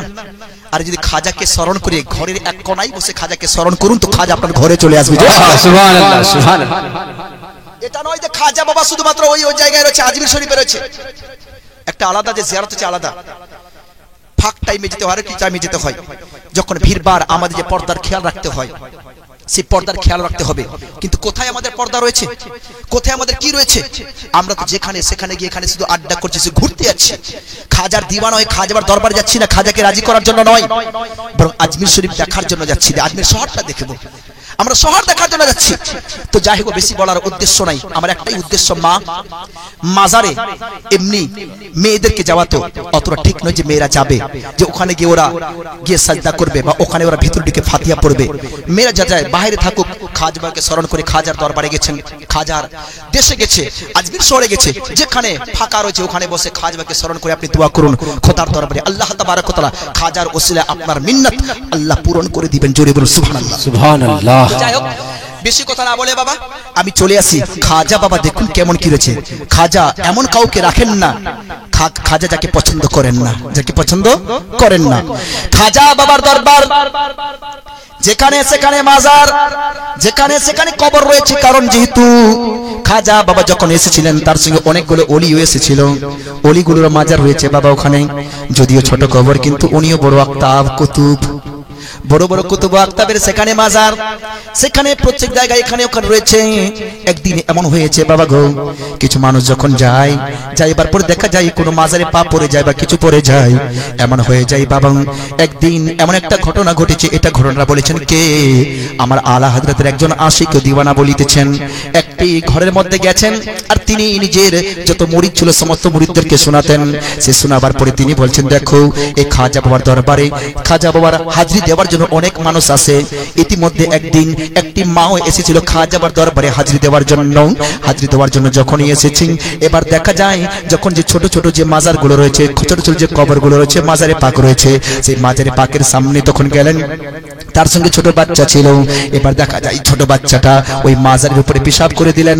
পেশাব করিবার পরে ওই মাজারে যে লোকটা যে আল্লাহর ওলি ছিলেন, আল্লাহর ওলিকে বড় কষ্ট হলো, এই জন্য আল্লাহর ওলি ওর দিকে গজবনাক হয়ে তাকালেন। আর যখনই তাকালো, তাকাইবার পরে বাচ্চাটা ইন্তেকাল করে গেলে। বাচ্চাটা কি হলো? ইন্তেকাল হয়ে গেছে বাচ্চা। ওইদিকে মা এসে খাজার দরবারে, এই জন্য যে খাজা বাবার দরবারে গেলে জীবিত হবে, খাজা বাবার দরবারে আসলে আমাদের ঝুলি পূরণ হবে, ঝুলি কখনো খালি হবে না, ঝুলি ভরে যাবে। এইদিকে যখন বাচ্চাটা মারা গেল, মারা যাইবার পরে বাচ্চাকে তখন কোলে নিল। কোলে নেওয়ার পরে এবার জানেন না যে বাচ্চা কেন মারা গেল। এবার মা তখন চচ্চর করে চোখের জল ফেলিতেছেন, ফেলতে ফেলতে ফেলতে ফেলতে এবার দুই বাচ্চাকে নিয়ে দৌড়াতে দৌড়াতে খাজা বাবার মাজারে চলে গেলেন। খাজা বাবার মাজারে যাইবার ওই মা তখন বলে, ও খাজা বাবা, আপনার দরবারে যত মানুষ মানুষ আসে, সমস্ত মানুষ ঝুলি ভরার জন্য আসে, ঝুলি ভরে ভরে নিয়ে যায়। আমিও এসেছিলাম ঝুলি ভরার জন্য, কিন্তু খাজা বাবা আপনার দরবারে এসেছি, আমার ঝুলি খালি হয়ে গেছে। এই বাচ্চা ইন্তেকাল করে গেছে। ও খাজা বাবা, আমার বাচ্চা খালি হয়ে, আমার বাচ্চা মানে মরে গেছে, আমার ঝুলি খালি হয়ে গেছে। ও খাজা বাবা, আপনি আমার ঝুলি ভরে দিন। যখনই বলেছেন ঝুলি ভরে দিন, ভরিবার পরে ওই বুজরুগ ব্যক্তি বর্ণনা করছেন, এই কথা বলিবার পর ও দেখা যায় কবর থেকে খাজা বাবা ডাইরেক্ট উঠে গেছে। উঠিবার পরে খাজা বাবা রাদিয়াল্লাহু তাআলা আনহু ওই ছোট বাচ্চাটাকে যখনই কোলে নিলেন, কোলে লইবার পরে ওর উপরে দম করলো। দম করা মাত্রই যে ছেলেটা মৃত্যুবরণ করেছিল, খাজা বাবার দমে সেই বাচ্চা জীবিত হয়ে গেল। সেই বাচ্চা জীবিত হয়ে গেছে।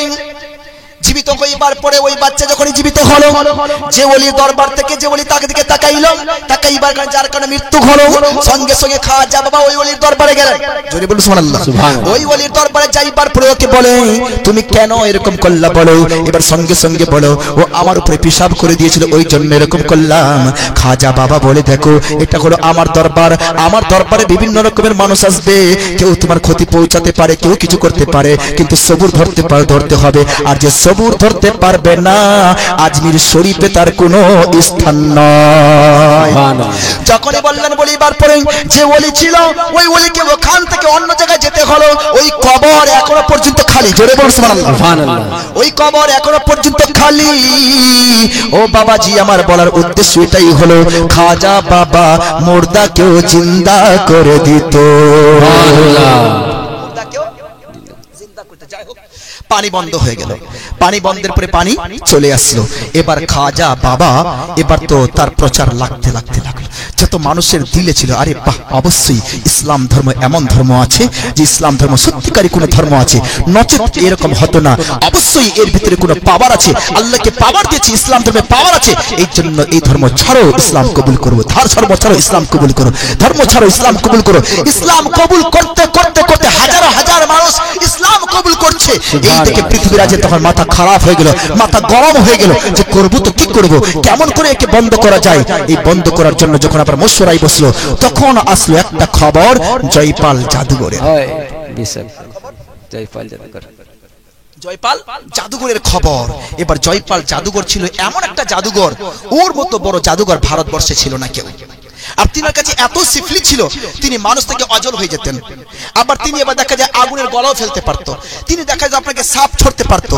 তিনার কাছে এত জাদু ছিল যে তিনার জাদুকে কারো জাদু টিকতই না। আবার তার সাথে সাথে ও আবার অনেক জাদুঘর তৈরি করেছিল, ছাত্র হাজার হাজার ছাত্র তৈরি করেছিল। এবার জয়পাল জাদুঘরের কাছে তখন পৃথিবীরাজ গেলেন। যাই হোক, শর্টকাটে বলছি, গেলেন। যাইবার পর সমস্ত ওয়াকিয়া খুলে বললো। তো জয়পাল জাদুঘর চুটকিতে সব ঠিক আছে। চুটকিতে? আরে চুটকিতে তুমি খাজা বাবাকে তুমি করতে আসছো, দেখি তোর চুটকির কত বড় দাম। এবার সঙ্গে সঙ্গে জয়পাল জাদুঘর নিজের সমস্ত সহচরকে নিয়ে এবার হুজুর খাজা বাবার দরবারে তখন হামলা করতে আসবে। এই খবরটা খাজা বাবার কাছে পৌঁছে গেল। খাজা বাবা তখন কি করলেন, একটা লাইন টানলেন। কি টানলেন? একটা রেখা। এবার রেখা দিয়ে দিল, বলছে রেখার এদিকে থাকো। বলছে হুজুর, কারণ কে রেখার এদিকে একটু তার জাদু আসতে পারবে না। জোরে বলুন সুবহানাল্লাহ। তার জাদু কোনো কাজ করবে না। এবার যখনই রেখা দিয়ে দিল, দুইবার পরে এবার জয়পাল জাদুঘর নিজের সমস্ত সহচরকে নিয়ে প্রথমত দেখা যায় আগুনের গলা ছাড়লো। কি ছাড়লো? আগুনের গলা। এবার যখনই আগুনের গলা ছাড়ছে, রেখার কাছে আসি সব শেষ হয়ে যাচ্ছে। আবার যখন আরো কিছু সাপ ছাড়ছে, ওখানে আসিবার পর শেষ হয়ে যাচ্ছে। আবার পাথর ছুটছে, এবার যখন পাথর ছুড়লো, ওখানে আসার পর সব শেষ হয়ে যাচ্ছে। জয়পাল জাদুঘরের মাথা খারাপ, যে বলে চুটকিতে ওর সব জাদু শেষ হয়ে যাচ্ছে, কোনো জাদু কাজ করছে না, ব্যাপারটা কি করব। এবার তখন বলছে, দেখো এর কি করছি। এবার তখন বলছে কি, দেখো আমি ওর উপরে কেমন করে করছি, আমি অদৃশ্য হয়ে যাচ্ছি, আর উপরে হামলা করবো। ওর উপরে কি করবো? হামলা করব।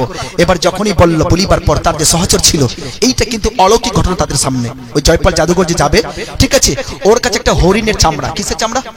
হরিণের চামড়া।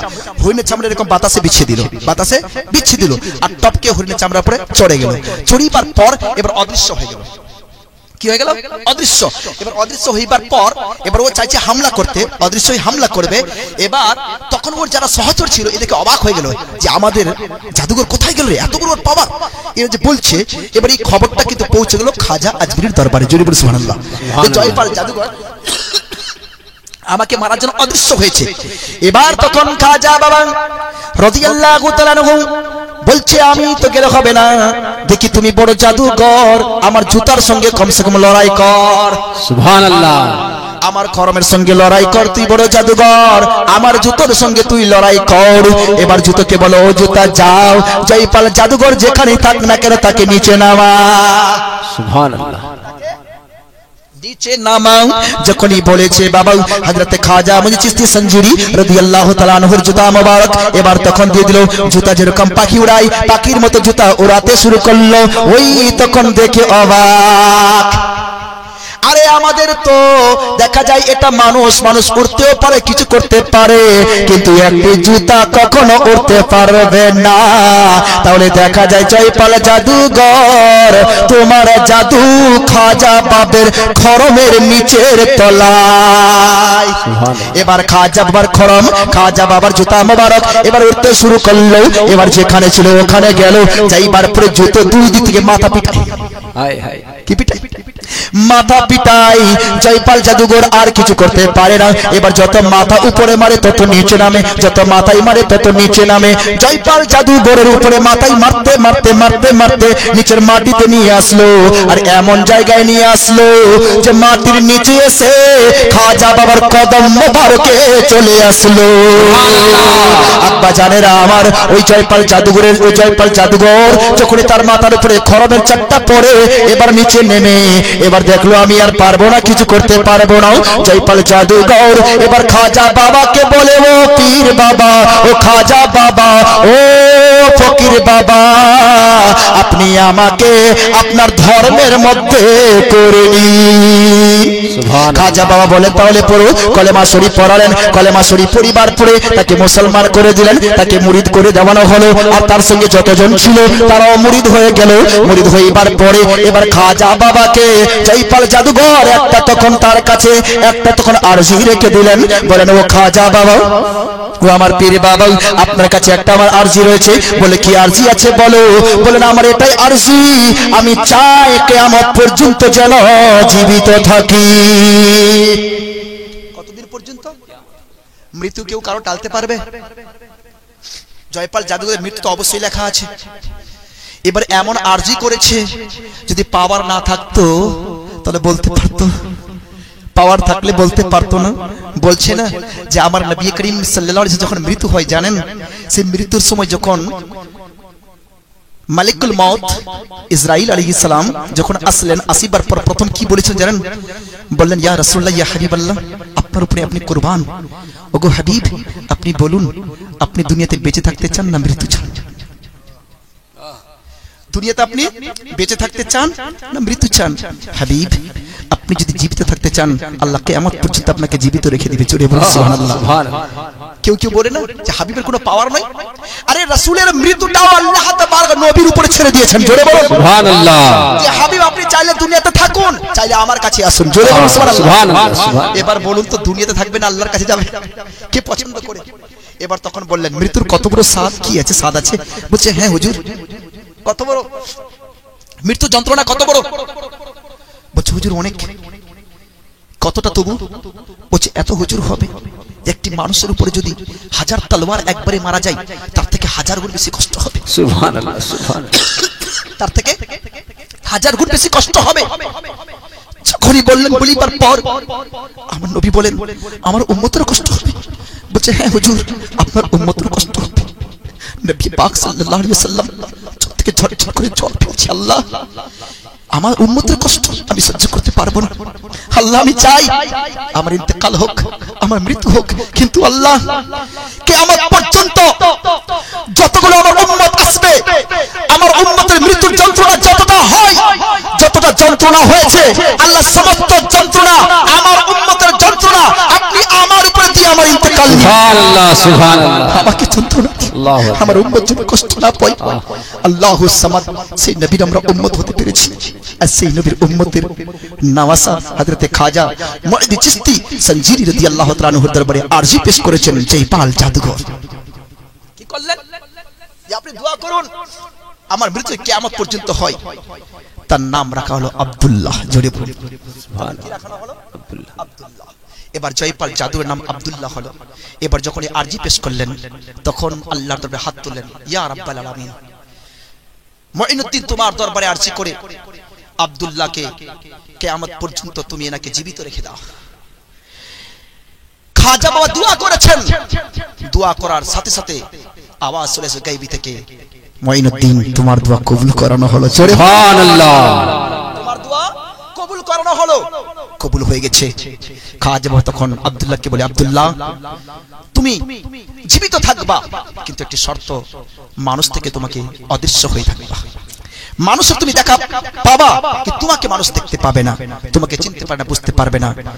বাবাজি আমার কিতাবের মধ্যে বর্ণিত রয়েছে, ওই আব্দুল্লাহ এখনো পর্যন্ত সেখানকার জায়রিন যারা যায়, যারা সেখানে জিয়ারত করার জন্য যায়, কোনো মুসিবতে পড়লে সে উদ্ধার করে দেয়। সুবহানাল্লাহ, যার কোনো খাদ্যের প্রয়োজন হয় খাদ্য জোগাড় করে দেয়, যে রাস্তা ভুলে যায় রাস্তা তাকে দেখিয়ে দেয়। এরকম অনেক কিছু ঘটনা রয়েছে যাদের ক্ষেত্রে এরকম ঘটেছে, বলতে গেলে সারা রাত চলে যাবে, শেষ হবে না। তো যাই হোক, কথার উদ্দেশ্য হলো যে হযরতে খাজা মুঈনুদ্দিন চিশতি সঞ্জিরি রাদিয়াল্লাহু তাআলা আনহু আল্লাহর দরবারে দোয়া করলেন, তো ইনার দোয়া কবুল হয়ে ইনার হায়াত কিয়ামত পর্যন্ত বেড়ে গেল। জোরে বলুন সুবহানাল্লাহ। এদিকে জয়পাল জাদুঘর মুসলমান হয়ে গেল, সবাই মুসলমান হয়ে গেল। এবার তখন পৃথিবীরাজের মাথা খারাপ হয়ে গেল। এবার হুজুর খাজা মুঈনুদ্দিন চিশতি সঞ্জিরি রাদিয়াল্লাহু তাআলা একটা চিঠি লিখছেন, কাকে? জয়পাল জাদুঘরকে। চিঠি লিখে বলছেন, এই পৃথিবীরাজ, এখনো তোমার সময় আছে, তুমি নিজের ধর্ম ছেড়ে দাও, ইসলাম ধর্ম কবুল করে নাও। জোরে বলুন সুবহানাল্লাহ। ইসলাম ধর্ম তুমি যদি কবুল করে নাও, তাহলে তোমাকে আমি ছেড়ে দিব, তোমার রাজত্ব তোমার কাছে থাকবে। আর যদি কবুল না করো, তাহলে তোমার কিন্তু বড় বিপদ হবে। এই বলিয়া তখন তাকে চিঠি লিখলো। এবার চিঠি পাইবার পরে তখন আরো বেশি রেগে গেল।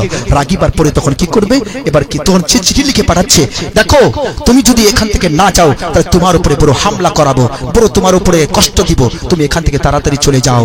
তো তখন সেই সময় যখন চিঠি পেলেন, খাজা মুঈনুদ্দিন চিশতি সঞ্জিরি রাদিয়াল্লাহু তাআলা বলেছিল, এবার পৃথিবীরাজ আর বাঁচবে না, পৃথিবীরাজের এবার রাজত্ব শেষ হবে। জোরে বলুন সুবহানাল্লাহ।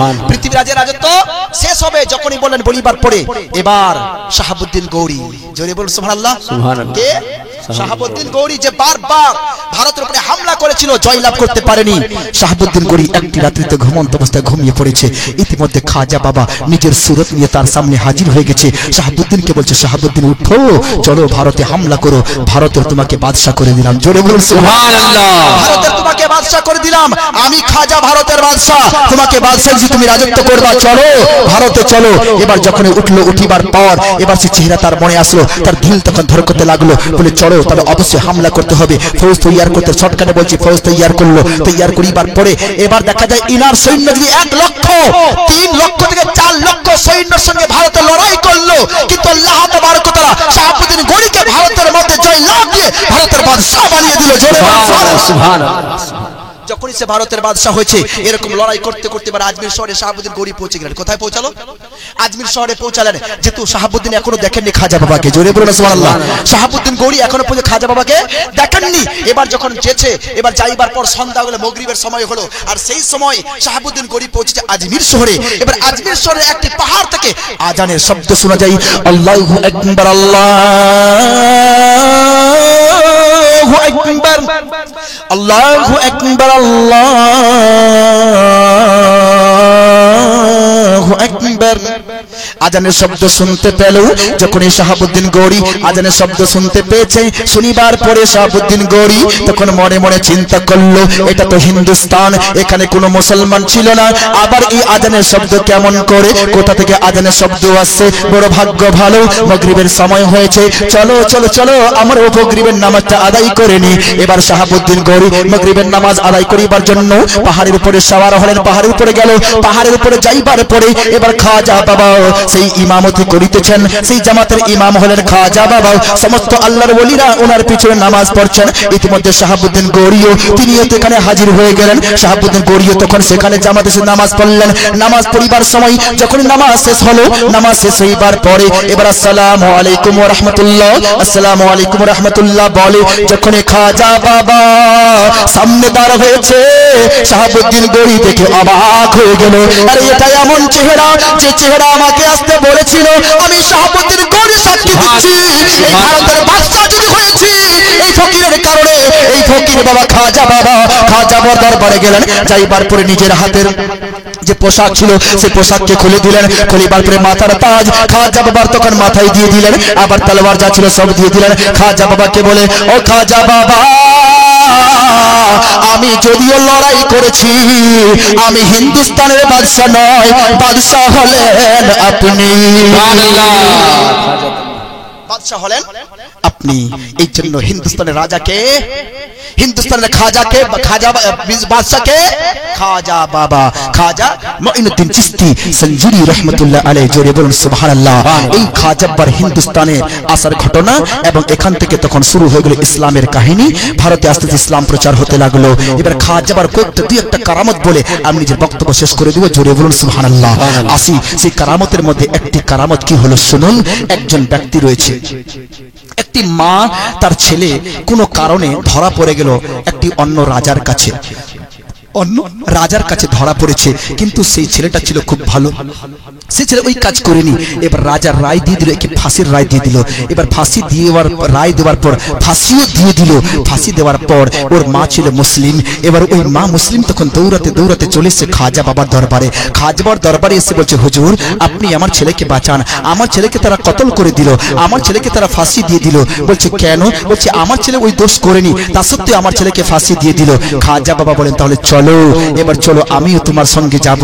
খাজা বাবা তখন ওই মায়ের সঙ্গে হয়ে গেল। মায়ের সঙ্গে হইবার পরে এবার চলে গেল ওখানে, দেখছে তার লাশখানা ঝুলছে, কোথায়? রশি দিয়ে ঝুলছে। খাজা বাবা নিজের হাতের মধ্যে লাঠি নিয়ে গেছিল, লাঠি এরকম টক্কর দিয়ে বলে, ও ছেলে, আল্লাহর হুকুমে তুমি জাগ্রত হয়ে যাও, যদি তুমি কোনো দোষ করোনি তাহলে জাগ্রত হও। এবার যখনই বলেছে সঙ্গে সঙ্গে ছেলে জীবিত হয়ে গেল। সঙ্গে সঙ্গে ছেলে কি হয়েছে? জীবিত হয়ে গেছে। এবার যখনই জীবিত হয়ে গেল, জীবিত হইবার পর ওই ছেলে আবার চলে আসলো কোথায়? মায়ের কাছে, আম্মার কাছে। আসিবার পর আবার মায়ের ছেলে বাড়ি চলে আসলো, জোরে বলুন সুবহানাল্লাহ, মাশাআল্লাহ, আলহামদুলিল্লাহ। আর কারামতের মধ্যে আরেকটি কারামত বলছে শুনুন। হুজুর খাজা মুঈনুদ্দিন চিশতি সঞ্জুরি রাদিয়াল্লাহু তাআলা আনহু এমন এমন তিনি কারামত দিয়েছেন, এমন এমন কারামত দেখিয়েছেন যে দেখে আপনার অবাক অবাক লাগবে। সেই অবাকের মধ্যে আরেকটি অবাক করা কারামত এটাই হলো।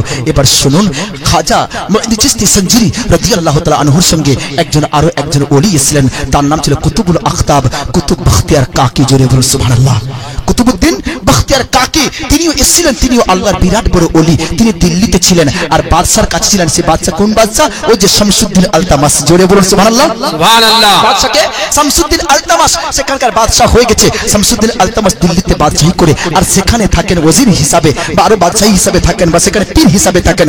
হুজুর কুতুবউদ্দিন বখতিয়ার কাকি আলতামাস তিনার কাছে মুরিদ হয়েছে। এবার দেখুন কিছু লোক এমন ছিল বাবা, এমন ছিল কিছু লোক যে তার মানে কি বিরোধিতা ছিল। হুজুর খাজা বখতিয়ার কাজী রাদিয়াল্লাহু তাআলা আনহুর কিছু লোক কি ছিল, মানে খারাপই ছিল, কিছু খারাপই চাইতো, তারা তখন তার বিরোধী করতো। এই জন্য একটি মেয়েকে তারা ফিট করেছে। একটি মেয়েকে ফিট করিবার পরে মেয়েটাকে বলে, দেখো যাও তুমি ওকে একটু ইলজাম লাগাও। এবার ইলজাম লাগাবার জন্য ওই তখন মেয়েটা বেশ্যা মেয়েটা চলে এসে কার কাছে? এবার চলে এসে খাজা, চলে এসে কার কাছে? বাদশা বা সুলতান আলতামাস শামসুদ্দিনের কাছে। আলতামাস শামসুদ্দিন আলতামাসের কাছে আসিবার পরে আর্জ করতে লাগলো, ও বাদশা মহাশয় আপনি আমার বিচার করুন, আপনি আমাকে বিয়ে দিন, আপনি আমাকে বিয়ে দিন। বলে কার সঙ্গে বিয়ে দিব? তোমার কার সঙ্গে বিয়ে দিব? বলছে আমার বিয়ে দিন আপনার পীরের সঙ্গে, কুতুবউদ্দিন বখতিয়ার কাকির সঙ্গে। কেন? কারণ কুতুবউদ্দিন বখতিয়ার কাকি আমার সঙ্গে জুলুম করেছে, আমার সঙ্গে খারাপি করেছে, আমার সঙ্গে খারাপির কারণে আমার পেটে বাচ্চা জন্ম নিয়েছে। এই দেখো আমার পেটে বাচ্চা আছে, এর দায়ী হলো কুতুবউদ্দিন বখতিয়ার কাকি। এবার বলুন তো বাবা, কখনো কোনো অলির উপরে এরকম তহমত যদি লাগিয়ে দেয়, অলির মাথাটা বলুন কিভাবে হেট হয়ে গেল। আজ আমাদের মধ্যে অনেকে এমন যে তহমত লাগিয়ে দেয়, চলে গেল কেস করতে, কেস করে বলে দিল অমুকজন জেনা করেছে, অনেকজন হামলা করেছে, কিছু করেননি। তাহলে কিরকম রেপ কেস কিরকম লাগলো? কে লাগালো রেপ কেস? কেন এটা হয়? বাবা একটু ধ্যান দিবেন, এটা দুনিয়া। কার উপরে ইলজাম দিবেন না, যা হকিকত সেটাই করবেন। কার উপরে রেপ কেস দিয়ে ওর উপরে মানে মুসিবত ডালবেন না, ওকে খারাপ করবেন না। এর খবর, এর বিচার তোমার কবরে হবে। তো যাই হোক, যখনই বললেন, বলিবার পরে যেহেতু বাদশাহ সুলতান শামসুদ্দিন আলতামাস তার পীর হলো হুজুর খাজা বখতিয়ার কাকি, কুতুবউদ্দিন বখতিয়ার কাকি রাদিয়াল্লাহু তাআলা আনহু, মাথা নিচু হয়ে গেছে। সমস্ত দরবার ভরে আছে। সমস্ত দরবার ভরিবার পরে মাথা নিচু হয়ে গেছে। কিছু কিছু কিতাবের মধ্যে এটাও লেখা রয়েছে তখন ঠিক আছে এর বিচার কালকে হবে, বিচার কালকে হবে, বিচার মুলতবি করে দেওয়া হলো, কালকে হবে। কুতুবউদ্দিন বখতিয়ার কাকি যখন রাস্তা ধরে যায় সেই সময় সমস্ত মানুষরা তাকে ধিক্কার দিতে লাগলো, খারাপ কথা বলতে লাগলো। এরকম করতে করতে কুতুবউদ্দিন বখতিয়ার কাকি চোখ থেকে ঝরঝর করে জল পড়ছে। এবার জল পরিবার কাকে স্মরণ করবে? স্মরণ করলো খাজা বাবাকে। সুবহানাল্লাহ। খাজাকে বলতেন ইয়া খাজা বাবা, আপনাকে বলেছিলাম যে আপনি হিন্দুস্তানের দিল্লি শহর ছেড়ে আজমির শহরে যাবেন না, আমাকে ছেড়ে যাবেন না, আপনি আমাকে নিয়ে যাবেন, কিন্তু আপনি আমাকে এখানে রেখে আপনি চলে গেলেন আজমির শহরে। আজ আমার উপর এরকম ইলজাম লাগিয়েছে, আপনি আমাকে বাঁচান। জোরে বলুন সুবহানাল্লাহ। আপনি আমাকে বাঁচান। ওয়াহাবিদের বলতে চাই যে কোন ওলি কি মদদ করতে পারে না? ওই ওলিকে পাওয়ার দিয়েছে কে? একজন ওলি হয়ে খাজা বাবাকে ডাকে। তো আমি যদি গৌসে পাককে ডাকি তোমার কি হলো? আমি যদি খাজা বাবাকে ডাকি তোমার কি হলো? আরে আল্লাহ তাবারক ওয়া তাআলা তো আমরা এটা জানি যে খাজা বাবা নিজের কোনো শক্তি নয়, খাজা বাবাকে আল্লাহ শক্তি দিয়েছেন। জোরে বলুন সুবহানাল্লাহ। গৌস পাকের কোনো নিজের শক্তি নয়, গৌস পাকে যা শক্তি যে আমার আল্লাহ দিয়েছেন, আমরা আল্লাহর দেওয়া শক্তিতে গৌস পাক আমাদের সাহায্য করেন, আমরা আল্লাহর দেওয়া শক্তিতে খাজা বাবা আমাদের সাহায্য করেন। জোরে বলুন সুবহানাল্লাহ। এবার দেখা যায়, এবার তো ভাবছি আমাদের কি হবে। এবার বিচারে চলে এসছে, বিচারে চলে আসিবার পর খাজা বাবা এবার দূরে রয়েছে, আসতে সময় লাগবে, পায়ে হেঁটে আসতে হবে, এত দূর সময় আসবে কি করে? কিন্তু কিতাবের মধ্যে বর্ণিত রয়েছে এইদিকে কুতুবউদ্দিন বখতিয়ার কাকি চোখ বন্ধ করে খাজা বাবাকে ডাকলেন, খাজা বাবা সেকেন্ডের মধ্যে এসে হাজির হয়ে গেলেন। জোরে বলুন সুবহানাল্লাহ। খাজা বাবা হাজির হয়ে গেছেন। আরেকটা কারামতের মধ্যে এটাও রয়েছে যে খাজা বাবা প্রতি বছর হিন্দুস্তানে থাকতেন, কিন্তু যারা হজ করতে কাবা শরীফে যাইতেন হিন্দুস্তান ওয়ালারা, হিন্দুস্তান লোকেরা খাজা বাবাকে হিন্দুস্তানে দেখতো, কিন্তু আরবের লোকেরা আমার খাজাকে আরবে দেখতো। জোরে বলুন সুবহানাল্লাহ। হাজার কারামত কি ছিল? কারামত। এটাও কারামতের মধ্যে এসেছে যে খাজা বাবা প্রতি রাত্রিতে আল্লাহ তাবারক ঘর কাবা শরীফে জিয়ারত করতেন আর সকালবেলা আজমিরে এসে নামাজ পড়তেন। জোরে বলুন সুবহানাল্লাহ। সুবহানাল্লাহ। অনেক কারামত রয়েছে, বলতে পারছি না, সময় যেতে কম। তো আসি বাবা, এবার যখনই বললেন কুতুবউদ্দিন বখতিয়ার কাকি, বলার পরে সঙ্গে সঙ্গে খাজা বাবা এসে হাজির, দরবার লেগে গেছে। এবার দরবার লাগিবার পরে খাজা বাবাকে দেখিবার পর হুজুর সুলতান শামসুদ্দিন আলতামাস এবার তখন দাঁড়িয়ে গেলেন, বলেন হুজুর আপনি হঠাৎ? বলছে হ্যাঁ, হঠাৎ এই জন্য আসতে হলো। কি ব্যাপার, এখানে কি হচ্ছে, কে কার উপরে ইলজাম লাগাচ্ছে? খাজা বাবার সামনে তখন পেশ করা হলো, এই মেয়েটা কুতুবউদ্দিন বখতিয়ার কাকির উপরে ইলজাম লাগিয়েছে যে এর পেটে যে বাচ্চা আছে সে বাচ্চাটা হলো কার? কুতুবউদ্দিন বখতিয়ার কাকির। এবার যখনই বললেন, বলিবার পর খাজা বাবা মেয়েটাকে বলল, কি কেমন তুমি ইলজাম লাগাচ্ছ? এবার মেয়েটার পেটের দিকে লক্ষ্য করে বলছি, দেখো এই বাচ্চা, বলো তোমার বাবাকে, বলো তোমার বাবাকে। যখনই বললেন বলো তোমার বাবাকে, পেটের মধ্যে বাচ্চা রয়েছে, এখনো জন্ম নেয়নি, কোনো বাচ্চা জন্ম নেওয়ার পরে তো বলতে পারে না, তো পেটের মধ্যে বলবে কি করে? কিন্তু খাজা বাবার পাওয়ার দেখুন, খাজা বাবার কারামত দেখুন। যখনই মেয়েটার দিকে লক্ষ্য করে, পেটের দিকে লক্ষ্য করে আঙ্গুল ইশারা করে বলল, ও বাচ্চা বলো তোমার বাবাকেই। যখনই লক্ষ্য করে বলেছে বাবা, বলিবার পরে সঙ্গে সঙ্গে তখন পেট থেকে আওয়াজ চলে আসলো, ছোট বাচ্চার আওয়াজ চলে আসিতেছে, আওয়াজ ভাসছে, সমস্ত দরবারের লোকেরা শুনতে পাচ্ছে, আওয়াজ আসলো, খাজা বাবা ও মঈনুদ্দিন চিশতি সঞ্জীবী রাদিয়াল্লাহু তাআলা আনহু, আমার আব্বা অন্য কেউ, আমার মা বড় বদকার, আমার বাবা বড় খারাপ, আমার বাবা খাজা বখতিয়ার কাকি নয়, ইনি হলেন পাক ও পবিত্র। সুবহানাল্লাহ। এবার যখনই বললেন পেট থেকে আওয়াজ বের হয়ে গেল, ওই নারী তখন হাক্কা বাক্কা হয়ে গেল, শরীর তখন কাঁপতে শুরু হয়ে গেল, শরীরে ঘামের পর ঘাম বইতে লাগলো। এবার সঙ্গে সঙ্গে এসে পায়ে পড়ে গেল খাজা বাবার, বলছে হুজুর আপনি আমাকে মাফ করুন, আপনি আমাকে ক্ষমা করুন, এই ইলজাম লাগাবার জন্য অমুক অমুক লোক আমাকে বলেছিল, আমি টাকার লোভে আরো কিছু লোভে ইলজাম লাগিয়ে দিয়েছি, আপনি আমাকে মাফ করুন। সুবহানাল্লাহ। এটা হলো কারামত। এটা কি হলো? কারামত। হুজুর গাউসে পাকের কারামত অনেক, এই জন্য বাবা হুজুর খাজা কারামত অনেক। 6 রজব খাজা বাবা দুনিয়া থেকে বিদায় নিয়েছিলেন। জোরে বলুন ইন্না লিল্লাহি ওয়া ইন্না ইলাইহি রাজিউন। 6 রজবে। এই জন্য প্রতি বছর 6 রজবে আজমির শরীফে উর্স মোবারক হয়, উর্স লাগানো হয় ইন্তেকালের। কার ইন্তেকাল যখন করে তাদের উর্স লাগানো হয়। তো খাজা বাবা ইন্তেকাল করেছিলেন 6 রজবে।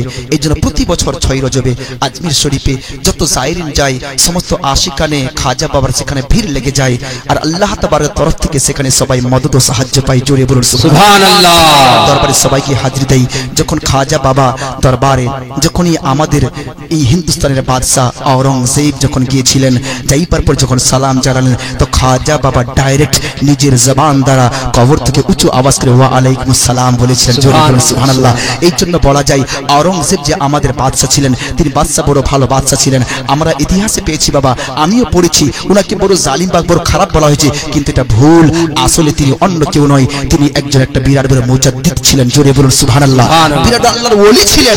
সেই আল্লাহর ওলি আওরঙ্গজেব রাদিয়াল্লাহু তাআলা আনহু, তিনিও খাজা বাবার দরবারে হাজির দিতেন। তাহলে বোঝা গেল যে কোন দরবারে, আল্লাহর ওলির দরবারে হাজিরি দেওয়া ওলিদের আলামত। জোরে বলুন সুবহানাল্লাহ। হাজিরি দেওয়া ওলিদের সুন্নাত। এই জন্য বাবা জান, যেখানে যে কোনো পীর আছে, যে কোনো বুজরুগ আছে, যেখানে পীর আছে ওখানে গিয়ে হাজিরি দেন। কিন্তু যেখানে চিল্লাখানা, যেখানে কিছু নেই, এমন আমার করে উঠিয়ে দিচ্ছে কোনো কিছু, ওখানে যাবেন না। ওখানে যাওয়া জায়েজ নয়। ওখানে চাদর টাদর আরো কিছু করা, মিন্নত করা কোনো জায়েজ নয়, বা আরো কিছু নয়। যে চাদর দিয়ে করবেন কি, আর একটা কথা, যে চাদর যদি দিয়ে থাকেন, এটা নয় যে আপনাকে আজমির শরীফে গিয়ে চাদর চড়াতেই হবে, বরং সেই চাদর মোবারক যদি আপনি আজমির শহরে না গিয়ে ওই চাদরের যে টাকা হয়, সেই টাকা যদি মাদ্রাসায় কিংবা আপনি যে কোনো গরিব কিংবা ইতিমকে দিয়ে দেন, ইনশাআল্লাহ তাবারক ওয়া তাআলা ওর থেকে বেশি বরকত হবে। জোরে বলুন সুবহানাল্লাহ। আল্লাহ তাবারক ওয়া তাআলা আমাদের সকলকেই সঠিকভাবে চলাফেরা করার তৌফিক দান করুক, সকলকে আমাদের ভালো হয়ে চলার তৌফিক দান করুক। এই যে আয়োজন করেছেন আমার হাসান